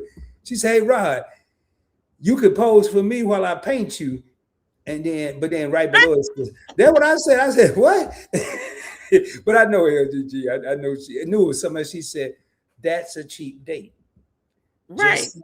And that is different, but I wouldn't want to sit still that long. You have to capture me in the moment. I'd probably mess your whole portrait up because I can't sit still for no hours. See, but you can you can get some folk that'll do that. Like, okay, look, just like some guys. Okay, my husband being one of them. He was not my husband at the time. He wanted our first date to be at his house because he was gonna cook dinner. I was like, I know you fucking lying. I'm not coming to your house. I don't know you like that for you to be cooking for me. We going somewhere, or you can cook the food and we could go eat it someplace else. Question: was there ever a point, and I think so, but was there ever a point in our lifetime where the man would and could and wouldn't be no issue because it would be safe, invite a woman over and cook dinner for him? Didn't that used to be a thing like in the 70s or the 80s or something? I don't know about all of that. Because we ain't had that many restaurants in Arkansas. Well, yeah, and not that I remember. I know I wouldn't do that today. I as a man wouldn't even say, hey, come to my house for dinner on the first day. But folk don't even shouldn't be knowing where you live anyway. Oh, that's another question. Since you talked about folk coming to your house, do you let your date pick you up from your place of residence or not on the first date? I wouldn't want to, because if something happened, I ain't gonna be no suspect. I don't know where you live. Facts, I'm being serious. It sounds facetious, but I am being serious. I think a respectable man or a woman, whoever doing the picking up in this modern age, but a gentleman should meet a woman close to her house. Don't make her drive halfway across the county and all that, but close in an undisclosed location where it's neutral. You could pick her up there, but how safe is that, Tanya? I think on the first date, you should meet at the location. That's right. I agree with that. That woman shouldn't feel uncomfortable. No, she don't know you, and I don't care what kind of car you drive. You should meet. But what if the woman say, I like chivalry, you should pick me up? Okay, well then look, if you crazy enough for the man to know where the hell you live, hey, like I said, every different strokes for different folks. But let me talk to you about the being safe part about the date. So one of my colleagues, we were talking, like this was during lunch. during one of our retreats, and they were talking about how we get on this subject. I have no idea, about women going out on dates and stuff. And I know what it was, because one of our other colleagues, a few of them are single, and then they was talking about they were going out on dates and stuff. And that's how it came up. And he stated that he was in a restaurant one time, and there was a lady, two ladies that sat like at the table behind him, and he couldn't help but hear their conversation. And he said, y'all women have it bad, because y'all be bringing friends and stuff when y'all go out on dates, like as a backup. And I said, yeah, because folk be crazy out here and everything. So he said the lady told her friend, look, he's supposed to get here at this time. I want you to sit over there so you can see, so that way you can identify, like if he try to put something in my water, in my drink or something, or if it look like things don't look right, you need to come over here, or you need to get somebody over here. And he was sitting there thinking like, well, damn, if that person that's scared, why they even going, like meeting them for a date? Like if they really feel that terrified. So he said that he stayed there, even though he finished his food. He felt invested to stay, because the friend, he said, looked like she weighed like about $103. So he like, well, what the hell is she gonna do if the person do their friend wrong? So he stayed. He stayed to see what happened with the date, because he's a male, he's bigger, and he's like, well, if some pop off, I'll be right here and I can do. I was like, you sat there and waited through that lady day. He's like, they ended up okay. I left after a while once she started laughing, and they were fine and blah blah blah. But it is true. You meet at a disclosed location where everybody is there. There's the public is there. Everybody sees, and you make sure you let somebody know exactly where you're going. And send a picture of the person you with to somebody too. I've been on dates where people wanted to share their location. I have no problem with that. I ain't got nothing to hide. We at a public restaurant. Matter of fact, I think highly of you that you're even thinking that far ahead. That's letting me know something about that person. I know if we did become serious and she's by herself, she's thinking safety. Right. It's just me, Now, it was something I saw up here. Everybody's saying, right here, starting with Keisha, if you don't know him, you shouldn't let him pick you up. Nope. Meet somewhere. Exactly. Everybody's saying that. TJ said meet somewhere for sure. And that's the end of that. Now, I remember, I don't remember when it was, a couple years ago. And I can't remember who, it don't matter who, but they said it was standard that their friends or family went to knew what restaurant they were going to and would be there planning. Hey. I went to the restaurant and I was like, wow. I mean, I didn't think nothing. I didn't think it was bad or crazy, but I was just, one thing that came to my mind, it is sad that we have come to this as a society. Well, because people are crazy. People are crazy and they're more apt to do certain things because they can get by with it. And people are much more trusting. I don't know why. Let me tell you why people are more trusting. So back in the day, unless you had somebody's phone number, you couldn't talk to them unless they met you, you ran into them, or whatever. But if nowadays you got the phone, the internet, the computer, the everything, and people are talking, and talking is a very strong medium. Why? Because when you talk to a person, there's conversation. Your psyche, your brain is now registering. And guess what? Actions are thoughts first. That's why, let me tell you something. That's why they always tell folk, if you're trying to get over somebody, do not call them. Do not go meet with them or nothing. Because what's going to happen is they're going to get to talking. You're going to get to listening. And then next thing you know, your brain is going to be thinking about it. Even if you don't do anything at that moment, but you're gonna go home thinking about it. Next thing you know, now you up under him again. You know, now you're doing some stuff that you didn't want to do because you've been thinking about it all this time. And most people, if they understand that psyche, that's what they will do. They will make sure, I got to make sure I talk to them all the time. I got to make sure, because as long as I stay talking to them, then I know that I can always have access to them. And sometimes you just got to, just don't do that. You know, you had some. I want to go through some of these questions you got. Go ahead. I can't wait to hear what the people got to say. So, when Tanya sent me these, I have heard of these. I ain't said I've experienced them. I've either heard them or experienced them. I'm gonna be real with y'all. And I've even talked about them on live streams by myself. So the first one is: should whoever asks for the date, the male or the female, whoever asks for the date, should they pay for the date?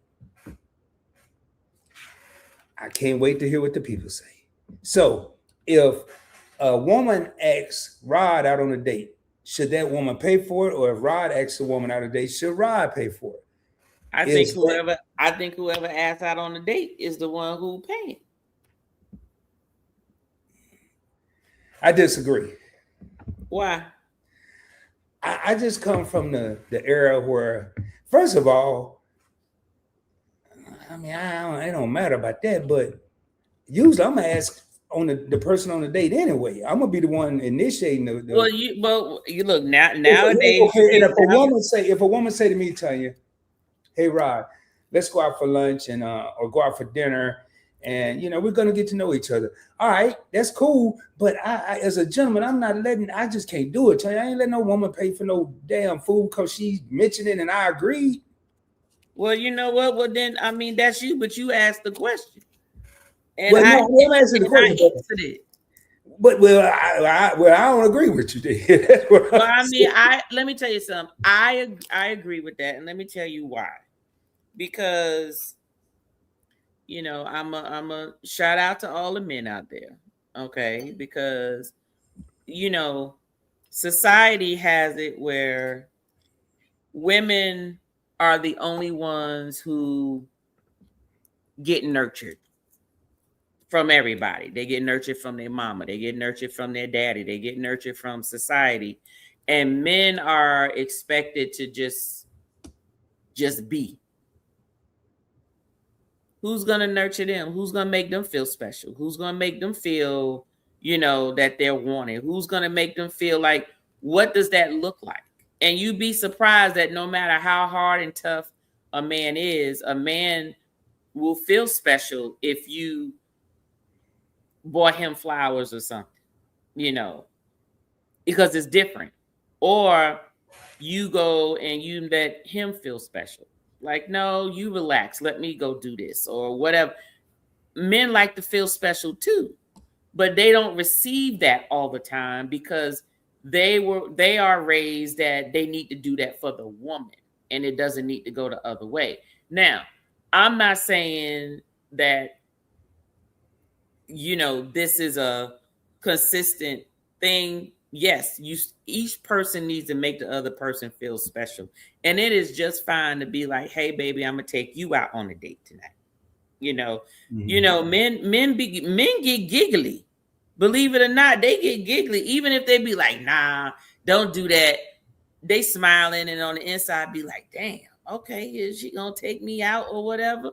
And I just like I tell my husband, and if I do, depending on where we go, do know I expect something tonight. I'm that date.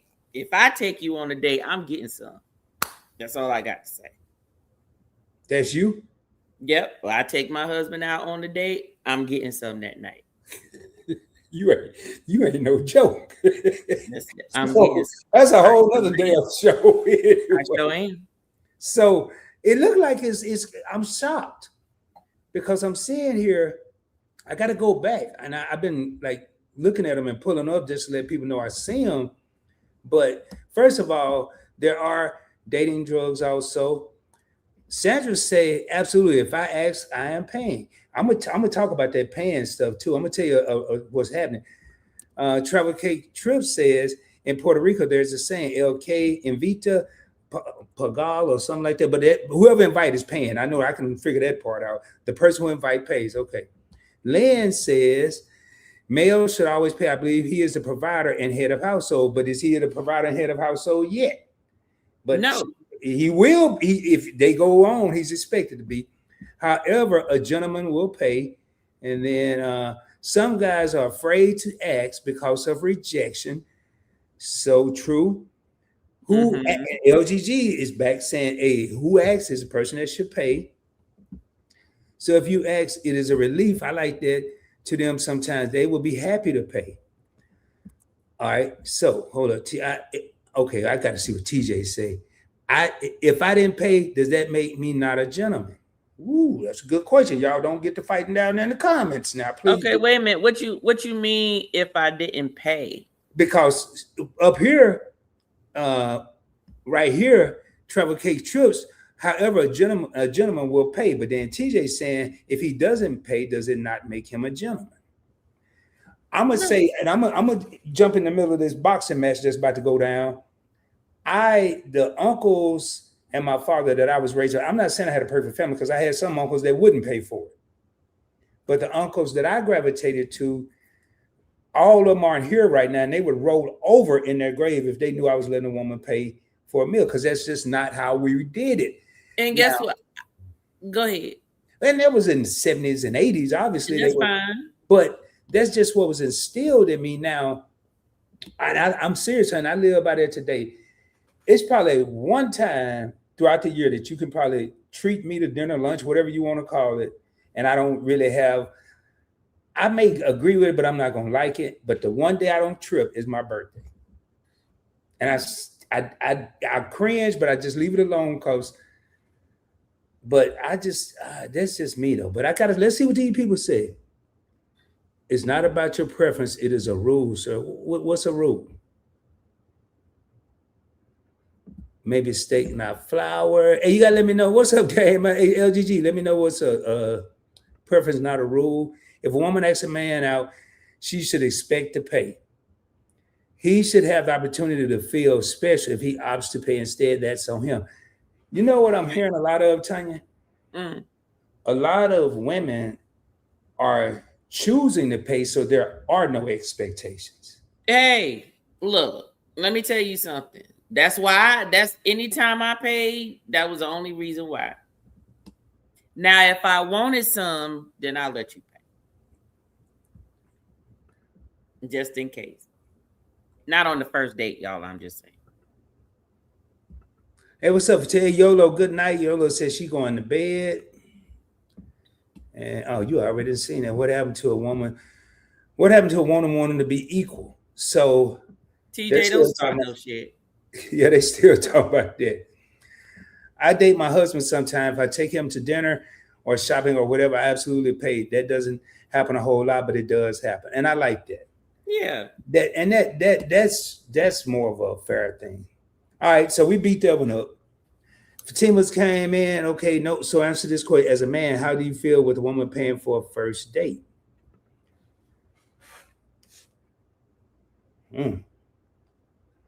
Seem like some of as a man, how do you feel about a woman paying for the first date? It kind of go along with depending on who asks, I guess. That's what the people are saying. So let me ask the chat, what was the cheapest date you ever done? Probably about less than $10 if you only got some coffee. And hold on. Would you rather have a $20 date with amazing conversation or $200 dinner date with no chemistry? I skipped that one because just going by the comments, I can already say. Let me tell you something. I'm about to answer the odd way, but go ahead. Well, hold on. I want to hear your answer. But from what I've gathered with these people in here now, they're going to go with my assumption. They rather have the communication and conversation for a $20 date than the $200 date and no chemistry. That's just my assumption. Now, we put it out there, y'all. A $20 date with what was it telling you? With amazing conversation or a $200 dinner with no chemistry at all? Which would you rather have? The real answer. It depends if I'm hungry.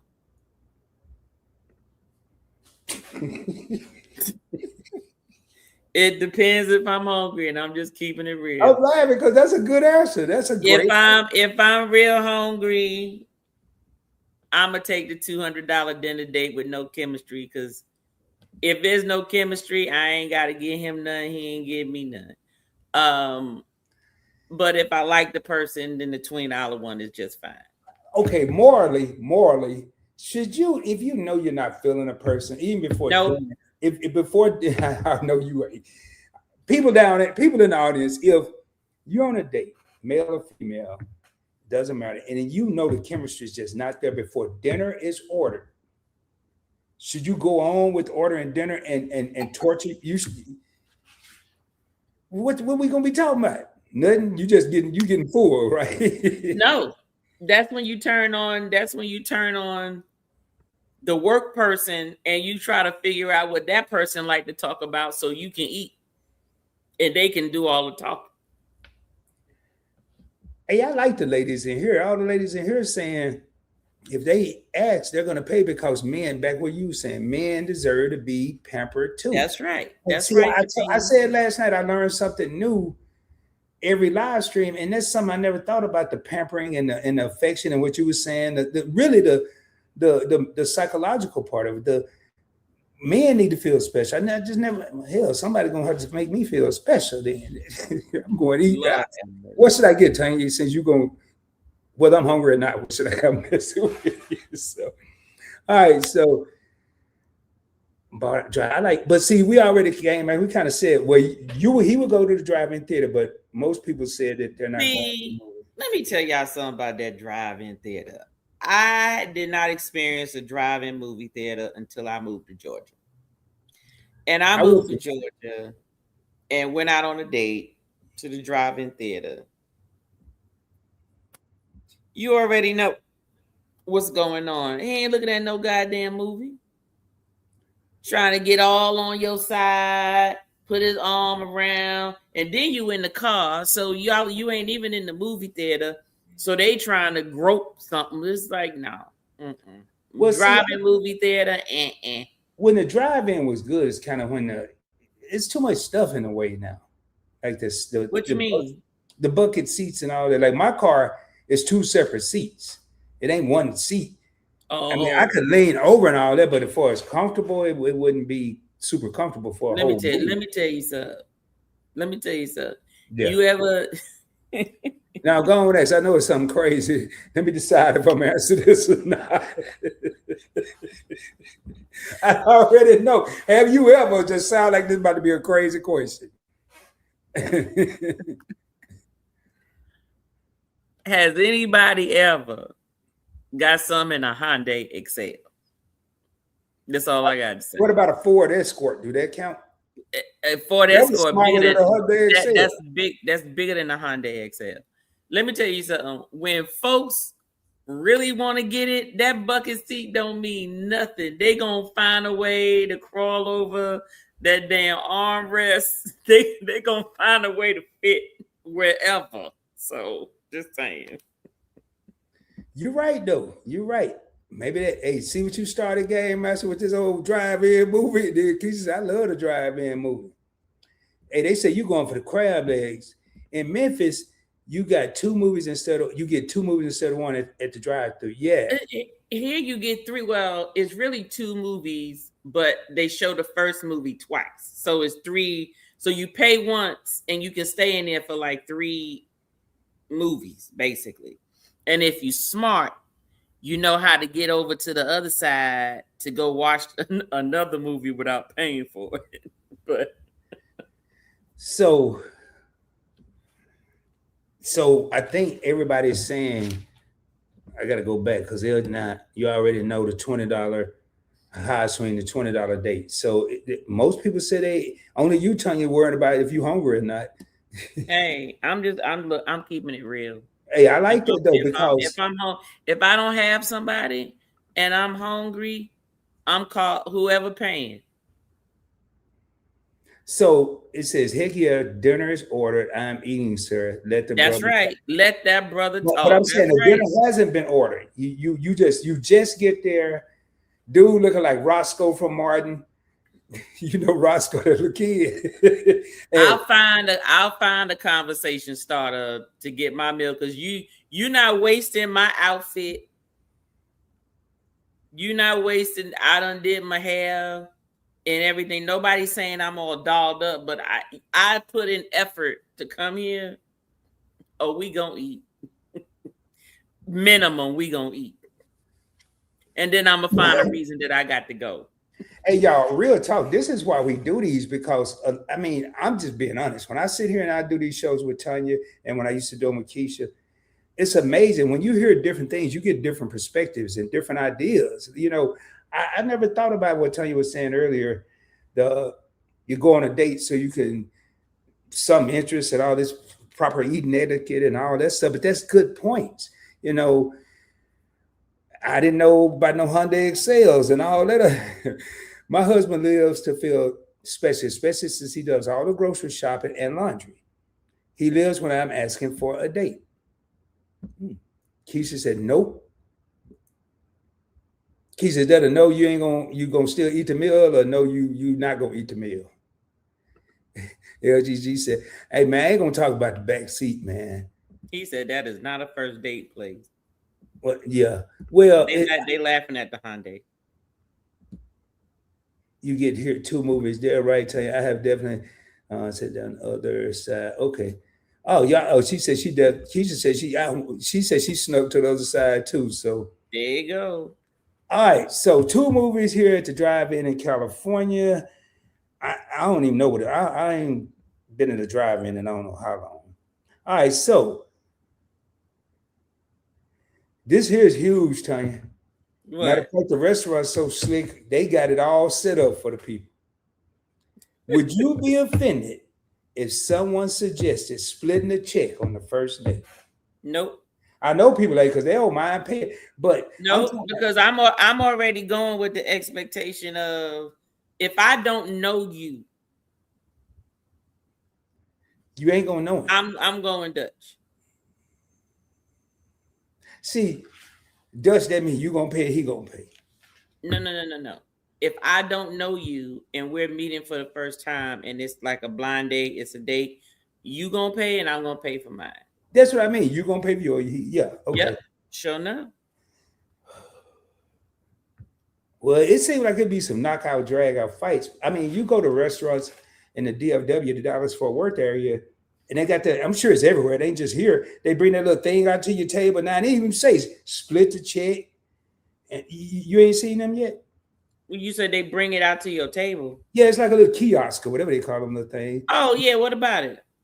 It's already set up for people to split the checks. I remember. There you go. They be like, let the table figure it out. Everybody paying for their own. Fine, go on, get the kiosk, pay your part, turn it over to the next person, and let them pay the balance.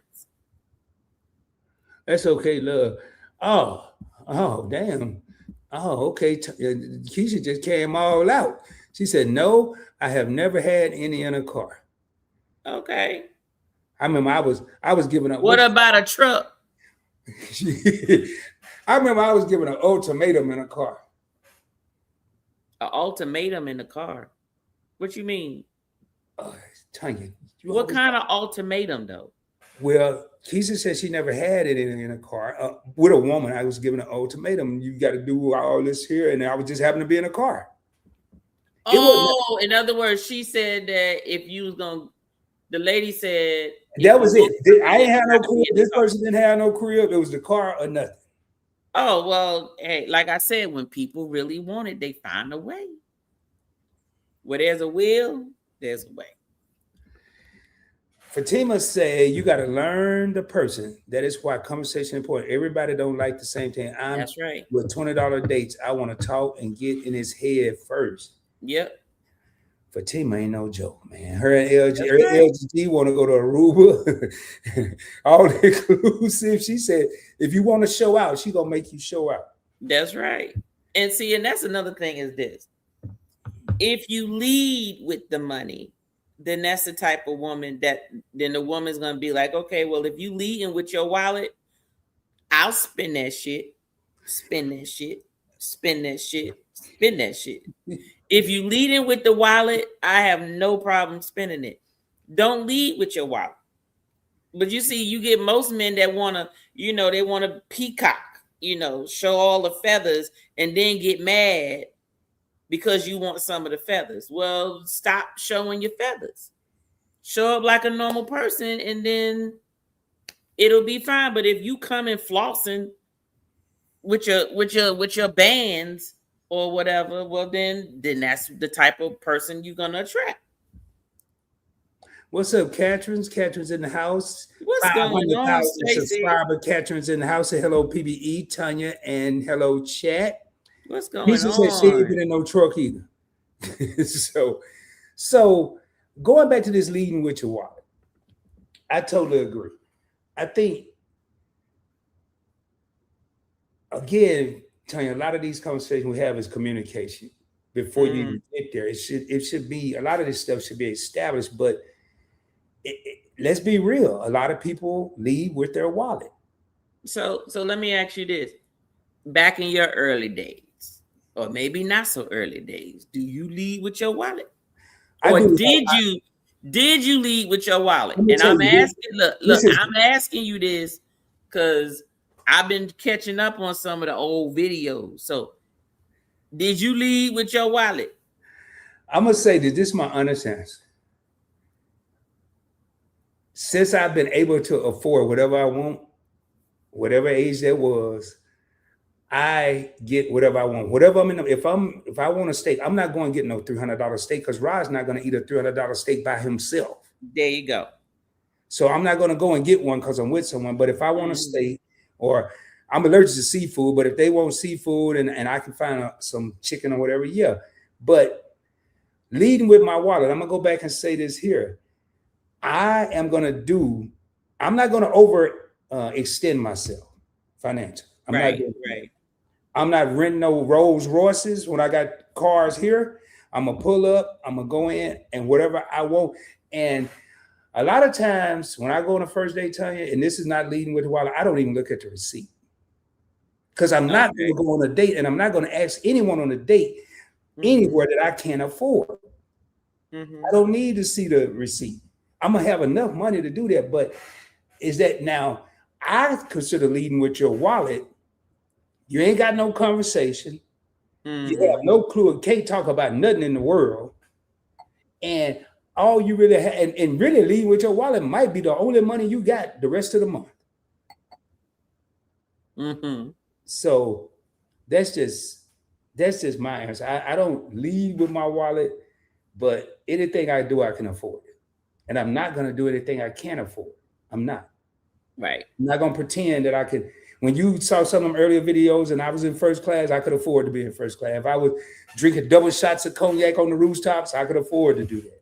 And then if I was at a point where I couldn't, I wasn't faking in front. It ain't tricking if you got it. It ain't. Well, I don't even what do you mean it ain't? You got me over here agreeing with your ass. But if you remember that song about what's his name? Usher, No Limit. If I got it, that black going, no limit. Okay, yeah. Ain't no limit. If I ask you on a date, I ain't going to drop myself and expect you not to. Yeah, but you also did hear in the song he talking about no limit, give you that black card, no limit, baby. He also said, give you that ghetto D girl, no limit. I don't say so that part. There was an exchange. There was an exchange. I'm gonna give you this card, but you also gonna get this D. So that's but let me ask this question with this whole dating thing. One thing we haven't really talked about: some people deal with equally yoked people. So what I'm calling impressive on a first date may not be impressing this person at all because they got the same thing. That's right. Exactly. They got the same amount of money, the same cars, the same whatever. So So it requires some effort. Yes. And what happens then? You can't leave with your money then. They already got money. Hold up, man. Lynn has a question. Nope, I'm not. Hold on. Let me go back up here before I get to that. I see that dangerous question, but no, Lynn, I'm not married. When I was married, we did it everywhere. Everywhere. Just dating a long-term relationship, I was a lady. I was a lady. That's how I hear it. When I read that, that's how I hear it. I was a lady. Good night, y'all. Enjoyed the conversation. Hey, thank you, Trevor. Good night, Kathy Bryant. No, I am not married. And Fatima, you said that like Sinead because I'm a lady. Oh, see? I tell you, a teacher, man. Y'all be tripping me out, man. Yes, Keisha. Okay, yes. All right. Good night, Kathy and Brian. Check out the receipt in case now. I'm gonna look at it. But typically when I pay, I already have an idea, and that's one thing I didn't disclose. I already have an idea of how much coming, how much it's gonna be. I'm quick with numbers. I done figured out taxes. I already know how much I'm gonna tip. So if it's anything out the order, but LGG brings up a good point. If anybody out there that's trying to showboat or anything, you don't look at a receipt, just hand the thing to them. If you don't have an idea and they come back talking about 250 and you know it should have been 175, you may want to start questioning some stuff. And I'm just really throwing numbers. Now, if it's less than what I think, I ain't saying nothing. Me either. We just unethical. I'm just saying, do your job. Do your job. Which now, hey, this ain't on the list, but let me ask you, on a first date, what do you do if the food is not correct? The order's messed up, because a lot of people don't like to send their food back and get a second order. Wow. How do you handle that one? Because they gonna mess with your food, Tanya. Okay, well, I put it to you this way. It depends on where the hell you going. Now, if you going to people are not gonna mess up your food if you don't act like an asshole. Okay, if I order a steak and I ask for it to be medium and it come well done, I am sending it back. But I'm going to say, I'm sorry, I asked for a medium, and is well done. Can you bring me one that's medium? They will gladly take it back and bring it to you. Oh, yeah, they will. But a lot of people, there's a perception that if you do send it back, they're going to do something. You know what, folk, that's folk that don't get out much. And what damn restaurant you going to where the staff in the back they know exactly who bringing food back. The only thing that's going to happen is that maitre d' or whoever's going to bring back food, they don't even know what table is for. They're going to say, hey, this steak is overcooked. I need you to give me a medium one. They're going to go give them a medium one and it's done. The only person that knows who complaining and who asking and all this type of stuff would be the person picking the plate up and bringing it back to you. Hey, see, Lan just said what I was saying. My husband never looks. He is always calculating in his head, but she will look to make sure. And that's what LGG was saying. If my husband is paying and he too lazy to look at the bill. But I'll tell you something else, man. If I do look at it, it's probably because I will look at it sometime, but I sometimes if I'm by myself, this is definite. As soon as I order my food, I want to check. As soon as they bring me my plate, I want to check because I ain't got time to be waiting when I'm ready to go. So I have time. All right, now here we go. Keisha said, I never send the food back. Why? I'd rather get up and leave and go somewhere else. Are y'all serious? Where the hell do y'all be eating at? I'm telling you, Tanya, it depends on where you are in this country. What used to be, and I know you eat out, y'all eat well, but what used to be I could tell you a place right now. When I lived in San Diego, California, in San Diego County, if I'm not mistaken, I hope TJ's still in here. There was one cheesecake factory and one PF Chang's, and it was in Mission Valley, California. That cheesecake factory was up there. I mean, it was an hour and a half wait every Friday and Saturday night. Mm-hmm. You can go to Cheesecake Factory now, and the level of service is not what it used to be. And they will miss it. And who they're hiring is not the same caliber of who they used to hire. That type of person that won't do anything like that. But now you got some of these people that they already don't want to be there. Then they overwork, they're underpaid. I'm telling you, Tanya, man. That's why I asked that question. What do you do in that case? Because Keisha gonna want to go somewhere else. Now you're back at square one. Where do we go? You have to come up with a decision. What if it's nothing comparable close by? What you gonna do then? I ain't doing all that. Because this how I look at. This how I look at it. If it's a place if it's people back there that's gonna do that, then chances are the food is gonna be nasty anyway. Which means they probably done dropped some shit back there. They probably done not washed their hands. They probably didn't do none of that. So if that's what they doing, then don't eat there.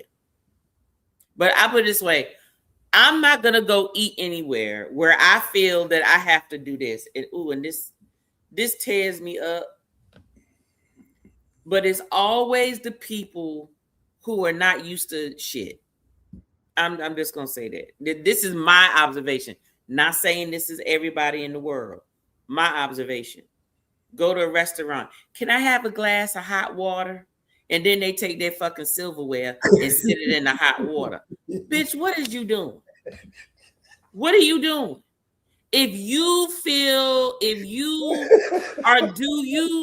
Do you only eat at places where you feel that the silverware is nasty? They be put them in the dishwasher. It ain't always clean. Then why the fuck is you out here eating? Go cook your shit at home.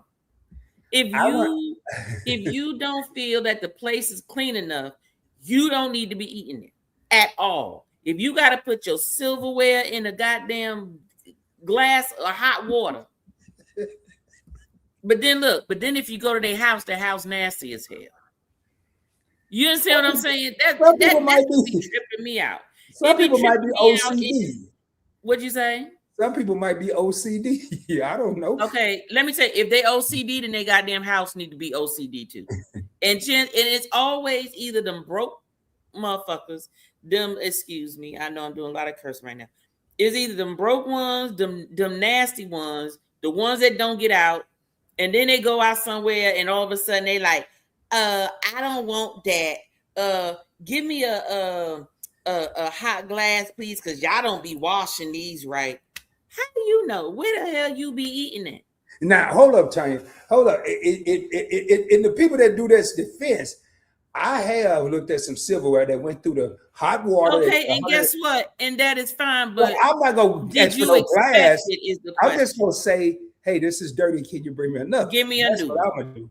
Now, but I went on a date in California one time, and I promise you, this woman went in her purse and pulled out 2 sets of silverware with a napkin and all.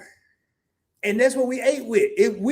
I said, what the hell is this? And I was younger too, man. So that really didn't make no sense. And I had just came from Arkansas. I said, man, well, y'all do things a little different here in California. See? So, I mean, but you know what, man? I have learned what you and I won't do. There's a whole lot of people that will and vice versa. But I hear you.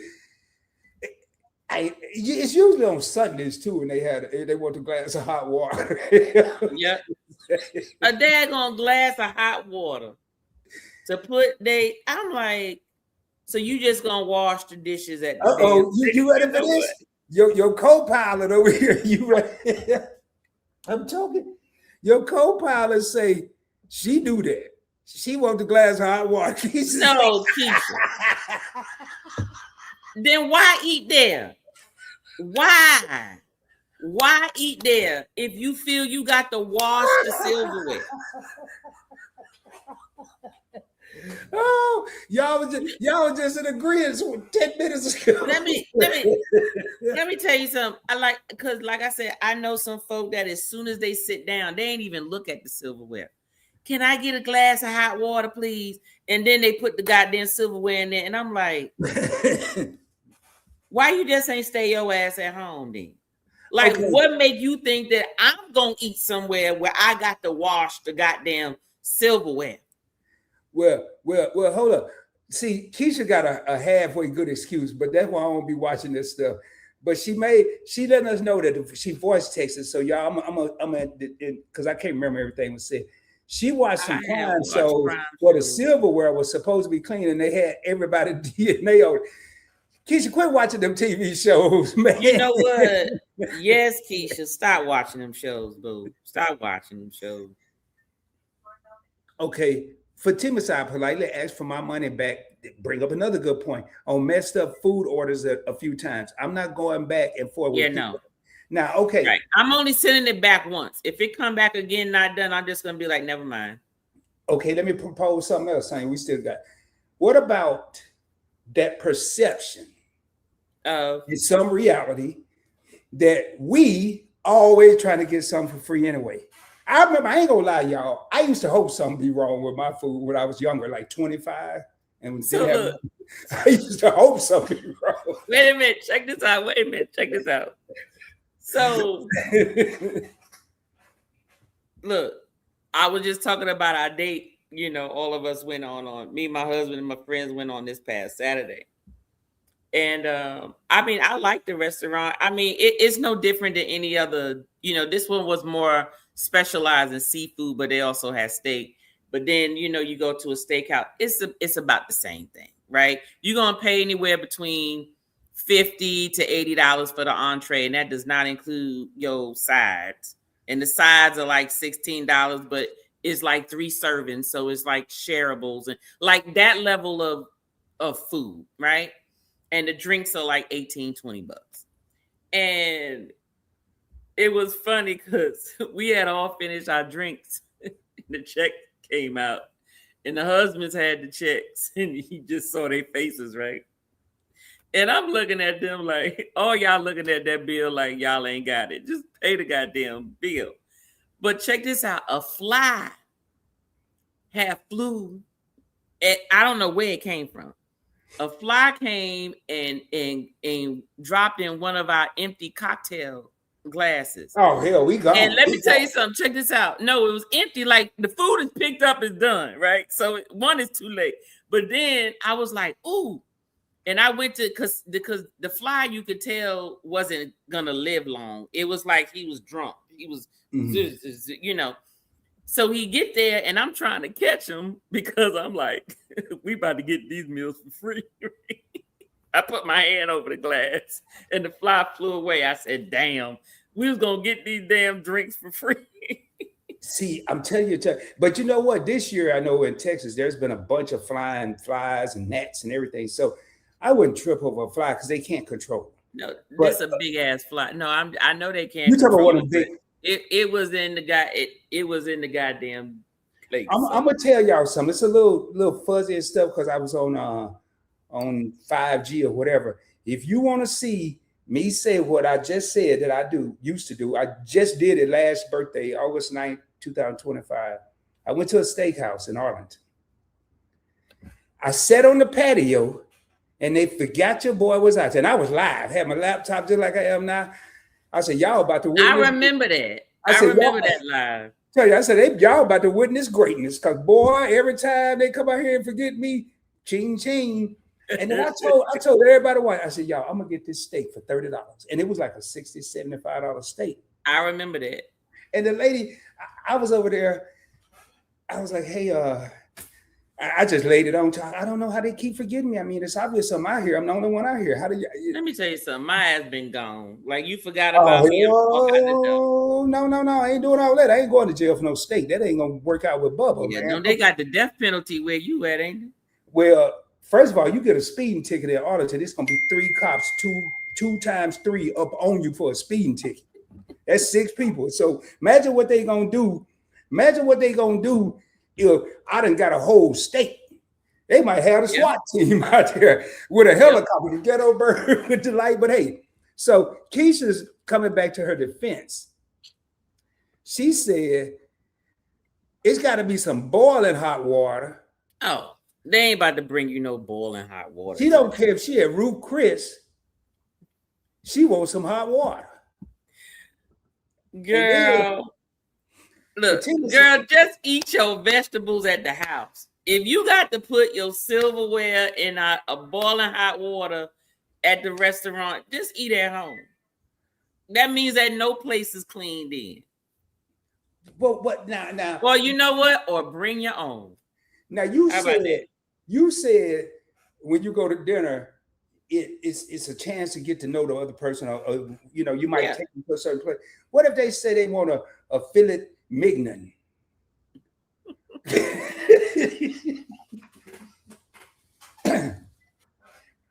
I ain't gonna say nothing, but I'm gonna be thinking we at the wrong damn place.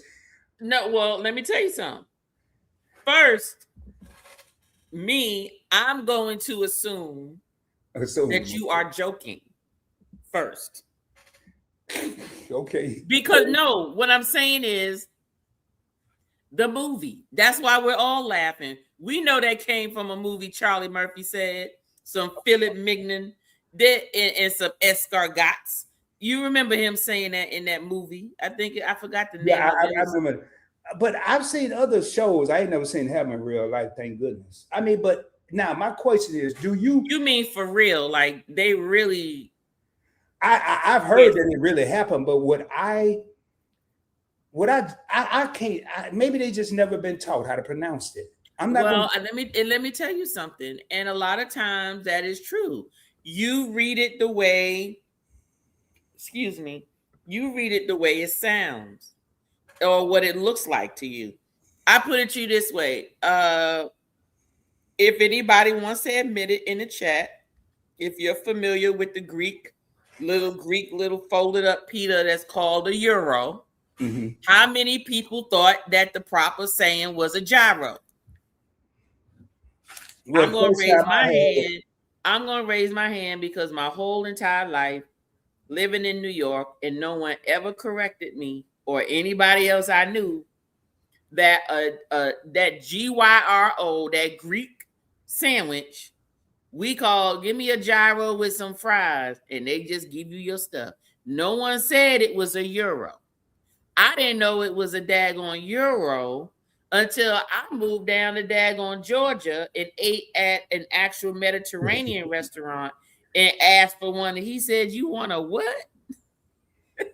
I said, "Give me a gyro." And he said, "I don't know what you're talking about." So I showed it to him and he started laughing. He said, "A euro. Ma'am, that is not how we say it in our country. It's a euro." I was like, "I've been saying it like this for 23 years, sir. I apologize." Tell you. Thank you for correcting me. And ever since then, I've been saying the correct thing.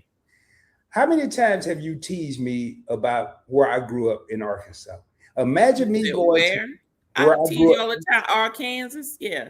Imagine me leaving Arkansas and going to California, and we didn't have no gyros or no euros where I live. We had so. First time I saw the Euro place or the Greek place, whatever, and they had the lamb and the chicken, and it was just spinning. I said, "Man, I don't even know what that is. What is that?" It's so good. It's lamb. It's lamb. Yeah, I had some, but it's lamb, and they put all that what's that tiki sauce? I guess they call it sauce. They version of they mustard or ranch or whatever the hell you call it, with some cucumbers and some vegetables and onions. Man, listen, I'm hungry now. So Keisha said she hate when they put well, Keisha, who is everybody? You talking about on the date or just a whole group of people? She's probably talking about that. And then they be acting like they don't know what they order. Oh, okay. I'm with you on that. Now let me tell you this. Yeah, you better not go with me, because I'm gonna let you know what you order. I know what everybody order. So let me tell you this. That's why it's important to know where you're going to eat, because not all places will split the bill.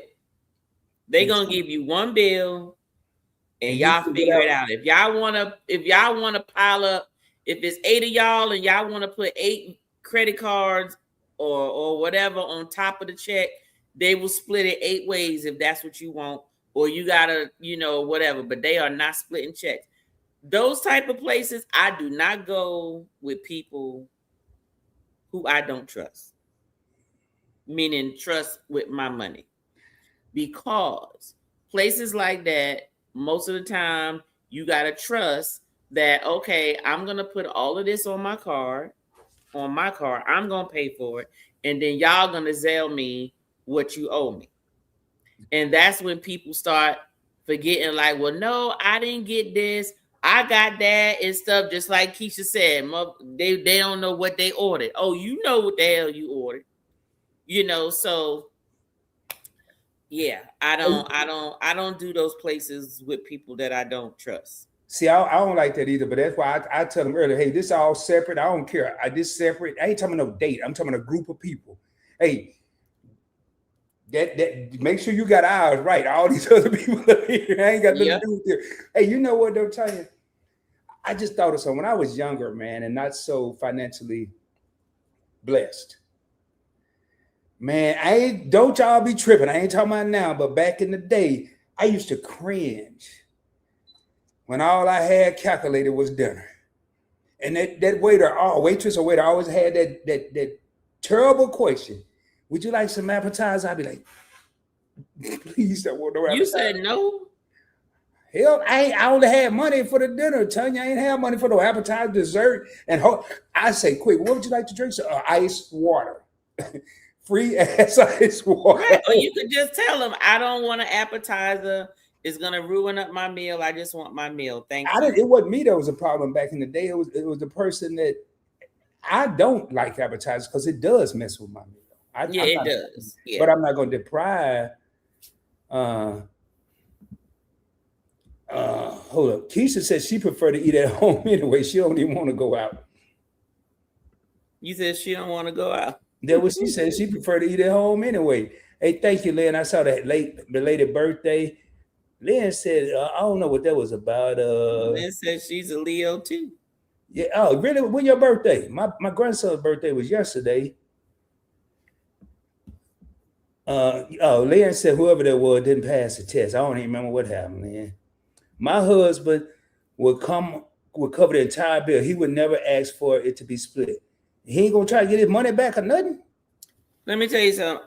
That works. It depends on who you going with. Because let me tell you something. Because my husband will do that, and I'll be like, "Oh no, not every goddamn time." Why? Why they do that? That's he in a good goddamn mood, and he got it, and he'll do it, and I'm like, that's fine, but not every time. Hey, you're not gonna do it every time.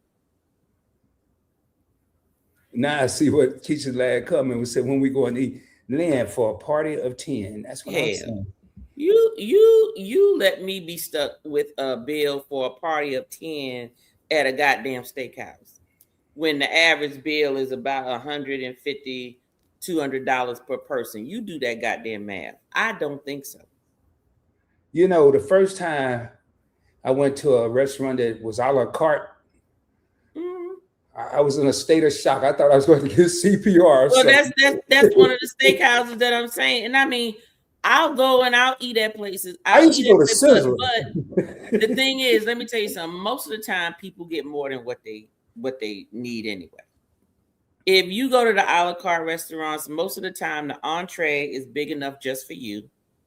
But those sides and appetizers are always big enough for 3 people. Yeah. So, but then if you get everybody ordering their own sides, I'm like, you can share the damn sides. Who want mashed potatoes? It's 6 of us. Who's eating mashed potatoes? You get 3 servings on one side. If 3 of us want mashed potatoes, then we just getting 1 mashed potatoes. And somebody else might want mac and cheese. Somebody else want shrimp mac and cheese or whatever you call it. So they want some asparagus or they want some spinach and potatoes or whatever the case is. Well, when I first went to an a la carte place, we talking about many moons ago, probably in the 90s, early 90s. I was used to going to places where all the food came with the meal. You got some meat, 2 sides, some green beans and potato. Boy, when I heard a la carte, I asked the waiter, man, it was obviously I embarrassed who I was. I said, what the hell is some a la carte, man? He was like, oh, everything's separate. I said, what kind of place we at? This don't come together. And man, when I saw those prices. Well, that's why they don't put it together, because if they did, I didn't care about no 3 people or 6 people. It was only 2 people. So I didn't care about all that, But all right, hey, Tar said, I'm only paying my portion with what you and Keisha were talking about. See you in court. Mm-hmm. Hey, what's up, Timmy? Thank you for being here, man. But I'm doing good. How you doing? Keisha over here laughing again. Yeah. If we invite, we cover it. We're not ever going to be group dating like that. Gotcha. Mm-hmm.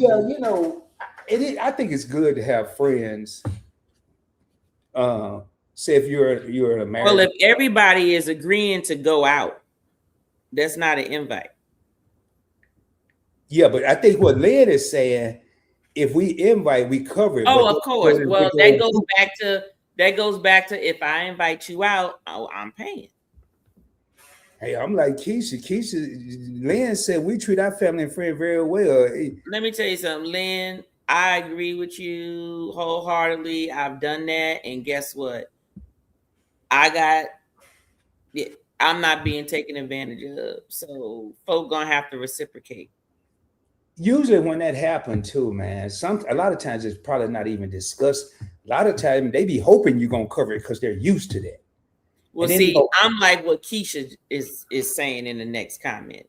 Yep. That's how I feel. I feel that a real friend would not let you pay their portion of the bill.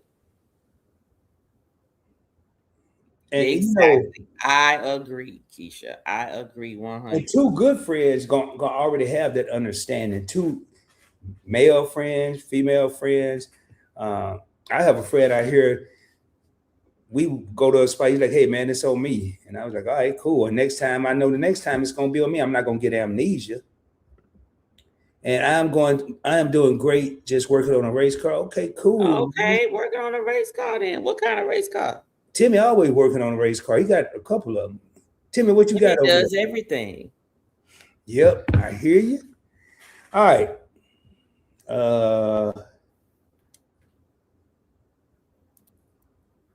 I know I'm skipping around, Tanya, but I'm keeping. You already said the cheapest first date, spending you on a first date. What's the most somebody has spent taking you on a first date? What's the most? I think maybe not. $200. I don't think I ever let anybody buy me nothing on a first date, so I couldn't answer that. I mean, I have. First date. The biggest amount was about $200. We went to Atlanta Fish Market. What kind of fish y'all have? $200. It's just Atlanta Fish Market. It's just one of those. But you had drinks and all that. Yeah. Mm-hmm. I didn't have a lot of drink, just one drink. I remember when I went to New York for my 50th birthday, I Googled the best steakhouse in Manhattan. I forgot the name of it. I was shocked at the prices of the food in New York. To me, it was cheaper than Texas. And I went to... Well, everything is bigger in Texas, they say. Yeah, including the damn price. The damn bill, exactly. Hey, how do they measure lobsters? Is that ounces or pounds, right? Pounds. 4-pound lobster, 2 glasses of wine, 27-ounce ribeye bone in, out the door, and this including the tip. It was about $200. I could not believe it. Are you serious? I forgot. I'm gonna look up the name and let you know because I had the receipt. But yeah, you said it was a 4-pound lobster. Yes, it was a place in Manhattan called Bankers and Butchers and Bankers. I didn't go there. I went there to look, and it was an old bank that they made into a restaurant. But that ain't where I went. But it was $200, a little over $212. Oh, wow! I couldn't believe it. I was like, man, I don't know how it happened, but all right. So, does dating after 50 change what you're looking for on a first date? Of course, but that's going to be a whole nother conversation. Not tonight. Not tonight. All right. I kind of figured that. Which one matters more? Let me know if we need to skip them or keep going. Which one matters more? How much they spend or how much thought they put into the date? This should be a giveaway for Keisha, because Keisha has talked about this on several of lives that we've collaborated on. I never thought about that until Keisha said it in one. I think we were in the classroom, that the thought, like a picnic, and hell, I'd probably rather go to the steakhouse, because you got to put a lot of work into the picnic. In a picnic, I'm sorry, I don't like bugs, and I'm not. No, I'm not. I've just never been. Even when I was little, I didn't like picnics. There was ants and bugs and shit around you, laying on the grass. I put you this way: if I was like in Arizona, California, where it got like that fake turf, and I ain't got to worry about no bugs, I'll do a picnic. I ain't got nothing against the picnic. The bugs. My issue are the bugs during the picnic. Well, I would suggest a picnic not at a public park, because the reason the bugs and the ants are there is because everybody dropping food when they do go for picnics. Like there's a place up the street, like probably about 15 minutes from where I live, and they have the turf out there. Okay, that's turf, right? Yeah, that's turf. There's no bugs there, but I'm talking about real grass, a real park, and you lay your blanket. I'm not. But yes, it's so sweet. It's so wonderful. It looks so romantic on TV. But the part that they don't show is the goddamn bugs. Just take a can of spray with you. I ain't doing all of that. Why do I need to lay on the ground? Hey, how about we just go to the beach and put the blanket down and eat out there? Yeah. Now, the only way I would want to do it on a beach, maybe a sunrise breakfast or a sunset dinner. I wouldn't want no middle of the day picnic. I want something romantic, because I'm thinking of beaches. Like when I went to, what did I play, Half Moon Cay? Man, it was so hot out there. I was on a palm tree, hugging the palm tree, just trying to find some shade, and it wasn't working. So the thought, so what is the thought? The thought, oh, okay, everybody's saying the thought. It's the thought. Yeah, it's the thought. Lynn liked the food in New York. Fatima said a thought. Same the thought. Keisha said, damn, they tell your parks got picnic tables. They do. And guess what? If it's a picnic table and up under my feet is cement, I surely would. Sure. But my feet are not going to be in no grass. It seemed like the most romantic dates you see that are picnics don't be on the table, though. They usually be in the grass. And that's what I'm saying. Let me tell you something. But where do we see that? It's all fine and dandy, but you know what? I done been there, done that, and it's over goddamn rated. People look at TV and they be like, oh, it's so romantic. It's overrated. Let's go to a restaurant. Let's go sit on your patio in the back of your house. Tell you, let me ask you this here. I think you already answered, but does it have to be food involved on this date? I don't care if it's a corn dog, a sit-down dinner, a picnic. Why can't we just not have no damn food? Because it's, I mean, seriously, like, really. Can I have a snack? Ice cream cone. Yeah, get you a Snicker and a Slurpee. There you go. That's right, a snack. I said a snack. No, because you ain't gonna have me feeling guilty over here eating it. Just see, a snack. I mean, but a snack is a snack with folks. If you going out on a date with somebody and they want something, that's just what they want. If you look at any time of the day, that's what it is. Because look, my husband will tell anybody. It don't matter when we go out the house. It is $99. He always said, he be joking, it don't be $99. But what he trying to say is every time we go out, I got to eat. Well, I'm gonna eat something. That's where I'm with Timmy, man. I'm with Timmy. Do you always have to eat when we leave the house? Damn. Yes, but guess what? He don't have to always pay for it either. But we're back to this first date thing though, because now being married, that's different. you know, and Timmy probably right, because it ain't gonna just be something to eat. You're gonna see something else, you're gonna want something else, you're gonna see something else. You got to get some for event yours. And it ain't, I mean, it's probably gonna be $199. Well, then you got to schedule the date appropriately. We going at night when all the stores are closed.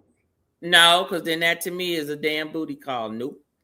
Not going out on a date late at night. Nope. That's why I have a lot of friends that are females, because I don't be thinking, yeah, Cedric, I was hooked. I mean, I would, y'all, if you ever see any thumbnail and got me with a towel over my head and some shades, I was in Half Moon Kate. I was barely making it, tell you. Barely making it. It was so damn hot out there, man. The thought to me shows that he listened to me. Right. It's the thought that counts. 14 real homies in the crib. You are rocking with your boy Rod from Point Blank Experience and my sister Tanya, also known as T from T&T Connect. She got it in the parentheses. Hit that subscribe button, hit the like button. We are going to be getting out of here shortly. And Tanya, I think we can do this one tonight. This is a quick one. Mm-hmm. People in the comments, would you rather do brunch? Sounds expensive. Coffee? Happy hour? Dinner? Or an activity for a first date?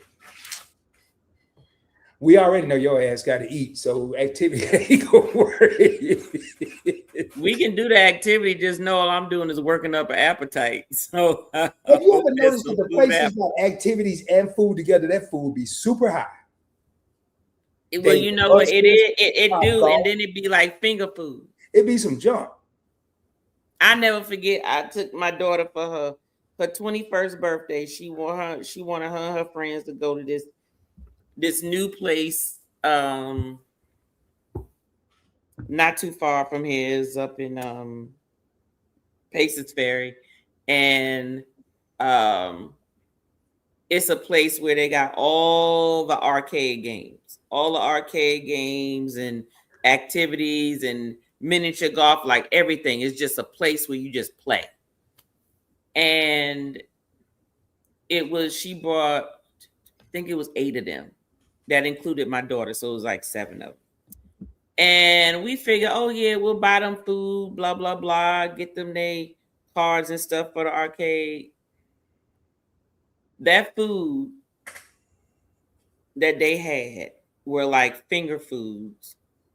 And for each person that was there, so whatever they gave you like 8 of them. Right? So let's just say it was a taco, right? Mm-hmm. And it was 8 people. They got 8 tacos, 1 each. So you had to order multiple things in order for it to be a meal. That goddamn bill came up to $800 and so almost $1,000 goddamn dollars.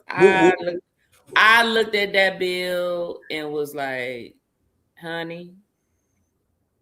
For some tacos and some games? It was the game, and it wasn't even really the games that cost a lot of money. It was the damn food, like you said.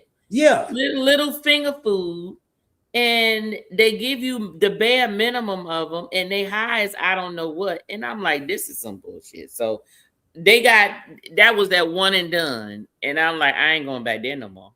Well, I tell you what, when I go to places and I know they give me like them places that don't give you no good food and it's real high, I'm gonna get about $30 worth of ketchup, a whole roll of napkins, paper. I mean, I'm really not, but it's all a trap, man. It's all a trap. Now, I gotta go back up here. Sugar Plum, I ain't seen you in a while, man. I ain't seen Sugar Plum in a minute. I can get coffee at the gas station. We could do an activity to see how imaginative. I don't like that word. Fun or competitive you are. That's just, I ain't bungee jumping. I ain't skydiving. I ain't jet skiing. Hell, I might need to go to the restaurant. But what about you, Tanya? Have you? What do you think about the man? Like, that's a good question. What's the most? What's the word? I'm sitting here and I'm telling y'all stuff, but that's just because of me in this age that I'm in right now, and I'm not dating. I can say this because these are the things that I put my husband through. But if someone asked me whether it was coffee, brunch, dinner, or activity, I probably would prefer an activity. I would. But like a fun activity. Like I would do like an amusement park.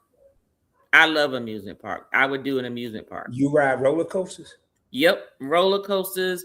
And I made just like I used to have my husband go win me a bear that I don't even care about, but I just want him to go win it.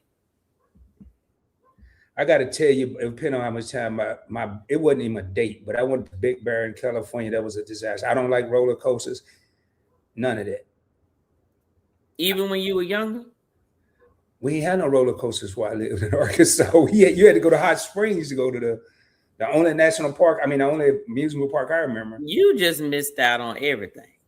Man, I'm gonna tell you if we had time about that when I went to Big Bear, it was crazy.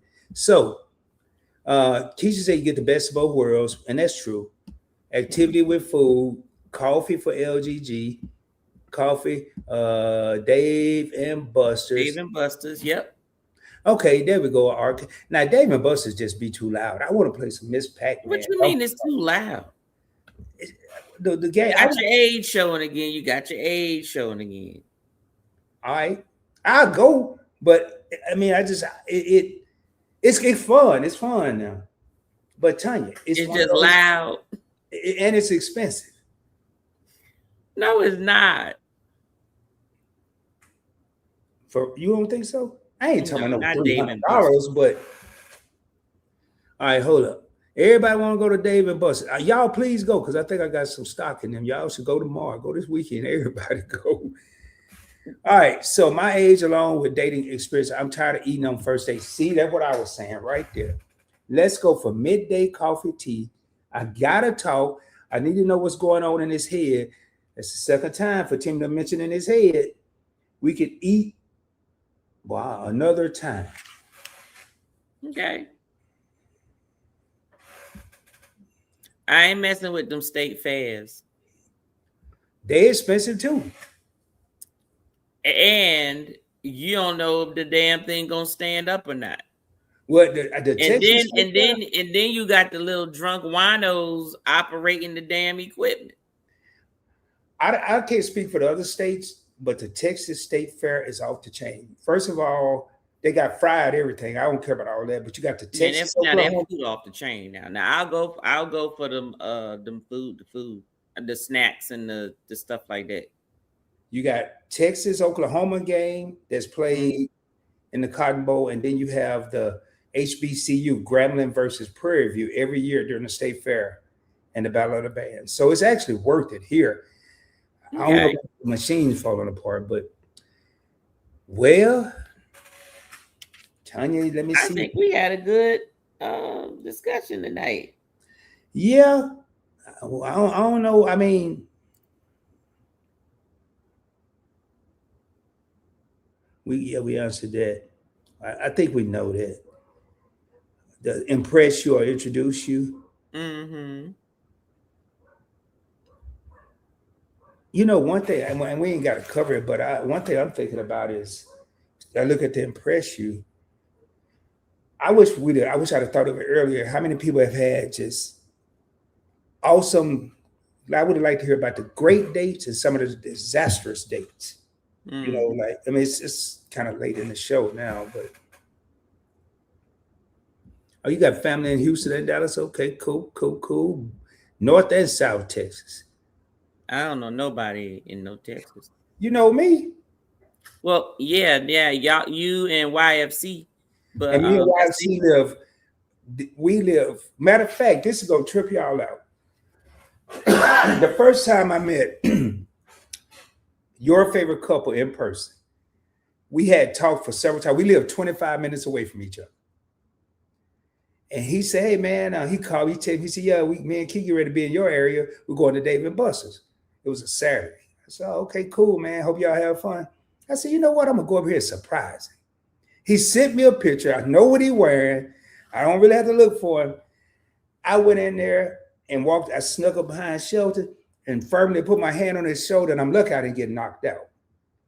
He turned around real slow, and man, he had just started YouTube when this happened, but I actually met Shelton and Keith at Dave and Buster's for the first time. So you popped up on them.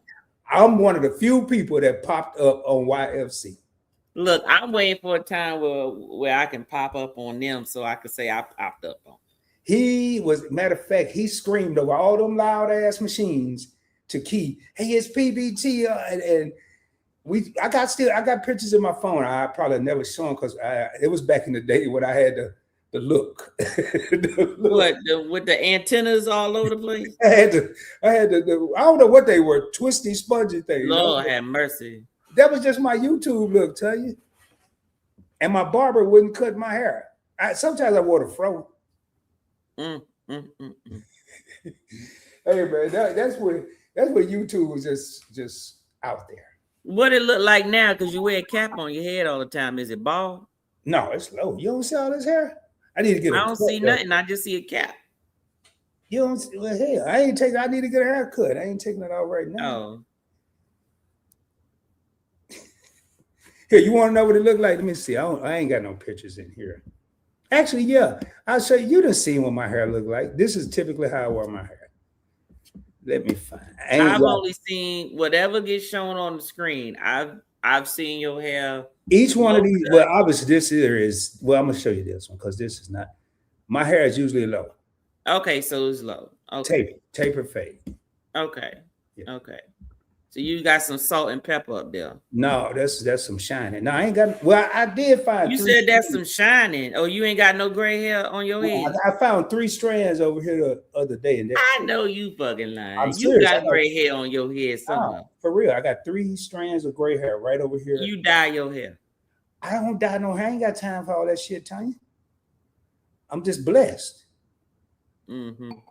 I fall under the clause of black don't crack. Well, my hair don't anyway. So well, I look, I expect you in my 50 and up lives coming up starting in September. all right. You need to be Oh yeah. With you. Okay. Mm-hmm. Now, when I like my brother, his beard is probably more gray than black. And I was like, damn, dude, you look old. He said, no, they call this distinguished. I said, I don't have that problem. This was like 3 years ago. I mean, it'll grow right here. I'll get a little gray, but even my father, he didn't really have gray hair. He had a little bald spot right here at the top, but he didn't have gray hair. Okay. And my mother was only 41, but even my grandma, when she was like 60 something, her hair was like coal black. She was really? She was half Indian. Cherokee. Okay. That's why I keep everybody damn Cherokee. No, my great grandmother was like, she didn't even look nowhere near black or white. She was a full-blooded Cherokee. My great great grandmother was, and she married some Irish man. Well, I'm 1/8 Indian, but I ain't try to claim nothing. I tell you this before, you ain't believe me. I am. It's okay, I believe you. Well, anyway, we over here. We act like these people ain't even been here no more. All right, yo. Tanya, you got anything coming up? What anything you want to say? Tomorrow we got Tuesday Libations, Viewer's Choice, where we are making the cocktails based on the recommendations we received in the comments. So tomorrow we will be featuring 2 to 3 cocktails. Wednesday is Spirit Scrutiny. Juan and I were tasting mezcal. There's about 3 of them. What else coming up? And my spirit, let me see, is my spirit member tasting this weekend? Yep, my spirit member tasting is this Saturday. So I also have 2 openings on my Eventure side for the spirit member tasting. If you like to taste new releases, trying to expand your palate, my membership for the tastings, the virtual tastings, I have 1 slot open. So if you're interested, go on, head over to Eventure Spirits, click on Patreon and sign up. I just got 1 spot left. That's it. Well, I tell you what, I'm gonna say my closing remarks for this show, and then I'll say whatever I got coming up. But when I come on this show, I like to have fun. I like to joke. But in all seriousness, when it comes to first dates, second dates, it's really a lot to stomach now because it is so fictitious. The reality of it, are we really trying to get to know someone? Or are we trying to Right. get to know about someone? Are we trying to get to know them or about them? What do they have? Where do they work? Those things are important, but does money, career, and all that, how much you got in the bank, does that need to be discussed on the first date? Do you need to lead with your wallet? No, because what you're doing is painting a fake picture when That's you right. do that. And I said an hour, 2 hours ago, I'm not going to go anywhere I can't afford. If I can't afford to go a fourth time, I'm not going a first time. Unless it's got to be something super duper like my birthday or something. But I think a lot of time, or Tanya and I have had discussions on different other topics. We did the brokies on the cruises. I'm not going to go on a first date that's off the chain and I can't pay my light bill 2 weeks later. That's right. I'm not doing that. So while I like to have fun and bring light into some of these things, this was a hell of a topic. I'll be the first one to admit. Tanya came up with it. I had one, and this one I thought was better. I knew it was better. And a lot of these things I don't think everybody's thinking about. And then a lot of people have been married for so long or in long relationships that this stuff has changed, y'all. It like LGG said earlier, she said, this is blowing my mind. So it's just something to think about. First dates, a lot of the questions that I didn't even go over. I mean, $10, you could have a hell of a time with $10 if you're there to enjoy the person and get to know them. Yeah. You can have a whack time for $500 if you ain't there. You can't. Look, that's right. Exactly. You're exactly right. So I think money, time of the day, I would rather go early in case I'm really feeling this person and I want to do something else. If I'm not trying to smash, and I'm about to get real right now, if I'm not trying to smash, we go to dinner at 8 o'clock or 9 o'clock or whatever it is. When that's over, it's time to go home. But if I go early enough, I'm still not trying to smash. We can go have dinner. We can do something fun. I get to spend 6 hours if I'm enjoying the person instead of 2 hours. Yeah. So, I mean, a lot of people don't look at all this stuff. And I don't have all the answers. I don't pretend to, but I think I've lived long enough and made enough mistakes to have a little bit of sense at 57 years old. But I wonder about some people my age group. So with that being said, on Point Blank Experience, man, I dropped it like it was hot today and I wasn't in no strip club. So I dropped a lot of content today. I dropped a song on PBE. I dropped a song on Soulful Southern Sounds. I had a live last night. I had the live with Tanya tonight, and going from now to the rest of the week, there will be an investment video every day on Investment Raw with a live stream coming up as well. If you're a content creator, you know the requirements that have been put out there, and I hate to lose. So we are going to be ramping up production at all the Point Blank channels. I got to maintain the PBE, the Point Blank Experience, and the music, but the investing channel is going to be ramped up quite a bit. Okay. Tanya is very, very, very close to 1,000 subscribers, man. If y'all coming in here and y'all are laughing or getting a place where you can voice your opinion and not be judged, please go over and check out Event Yours. It's more than just live and direct, not Event Yours, TNT Connect. Check out Event Yours too. Timmy has a show with the Veterans Active Duty Bar. I'm a veteran. I've been on the show. I try to catch it if I'm not out and about. Let's support one another. And by all this support we've been talking about as content creators about to come to light now, because there's a lot of people that need help and gonna need help with these watch hour requirements. So other than that, man, just have your notifications on. Schedule. I'm still working on a schedule with all the productions. I know Tanya has it down, but with the shift in these monetization requirements, I may have to shift as well. So just have your notifications on. Have your little bell set to all. If you keep it on personalized, you may not ever see either one of us unless you look up in your feed. With that, being said, tell you, I'm gonna go out with the regular song. I didn't like that song we came in on. It was all right, but okay. Yeah, well, we can go out with the old one. Yeah, we are. Yeah, luckily I ain't deleted. So, hey, thank everybody that came in and commented tonight. Thanks to all the people that came in and voiced their opinions. I do apologize again for the little person we had in here that was being a little outrageous, but I'm not going to let anybody disrespect any woman in any of these live streams, especially one of my co-hosts. It's not going to happen. So with that being said, man, let me cue this thing up. You got anything else, T?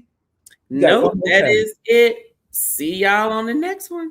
Hey, what they got to live? What kind of life, Tanya? Live your best life. And don't be trash. And as always, shoot for the moon. If you don't make it, you'll be amongst the stars. Again, it was a pleasure. Much love, y'all. We're going to get up out of here. Yeah. Yeah. His eyes on finances. Her hands control the pause. Counted by the minute. Then we walk through the doors. Serious topics. Stop provoking. His thoughts, her thoughts. We keep it potent. Lots of fun, no drama. Every episode is smash. They try to play it light, but we bring the truth of class. Rod and Tanya. Live and direct. Speak it plain. Earn that respect. Don't come soft. Don't come fake. When we step in. The room don't break. Points blank. Event yours. Points blank. Event yours. They don't enter rooms. They kick down doors. Are they ballin'? Are they paid? Let us see those checks. Forget the power and the money. We command respect. Yeah. He brings the pressure. She brings the proof. Clean little debate with a big picture truth. We got opinions. We got receipts. Laugh through the headlines. Then we hit the streets. Timmy talk slick. Y'all know that's trash. We cut through the noise. And we move too fast. Rod and Tanya. Live and direct. Speak it plain. Earn that respect. Don't come soft. Don't come fake. When we step in. The room don't break. Points blank. Event yours. Points blank. Event yours. They don't enter rooms. They kick down doors. Are they ballin'? Are they paid? Let us see those checks. Forget the power and the money. We command respect. Yeah. No small talk. No small. No fake shine. Real conversation. Every single time. Laugh a little. Think a lot. Say it with your chest. That's the shot. That's the shot.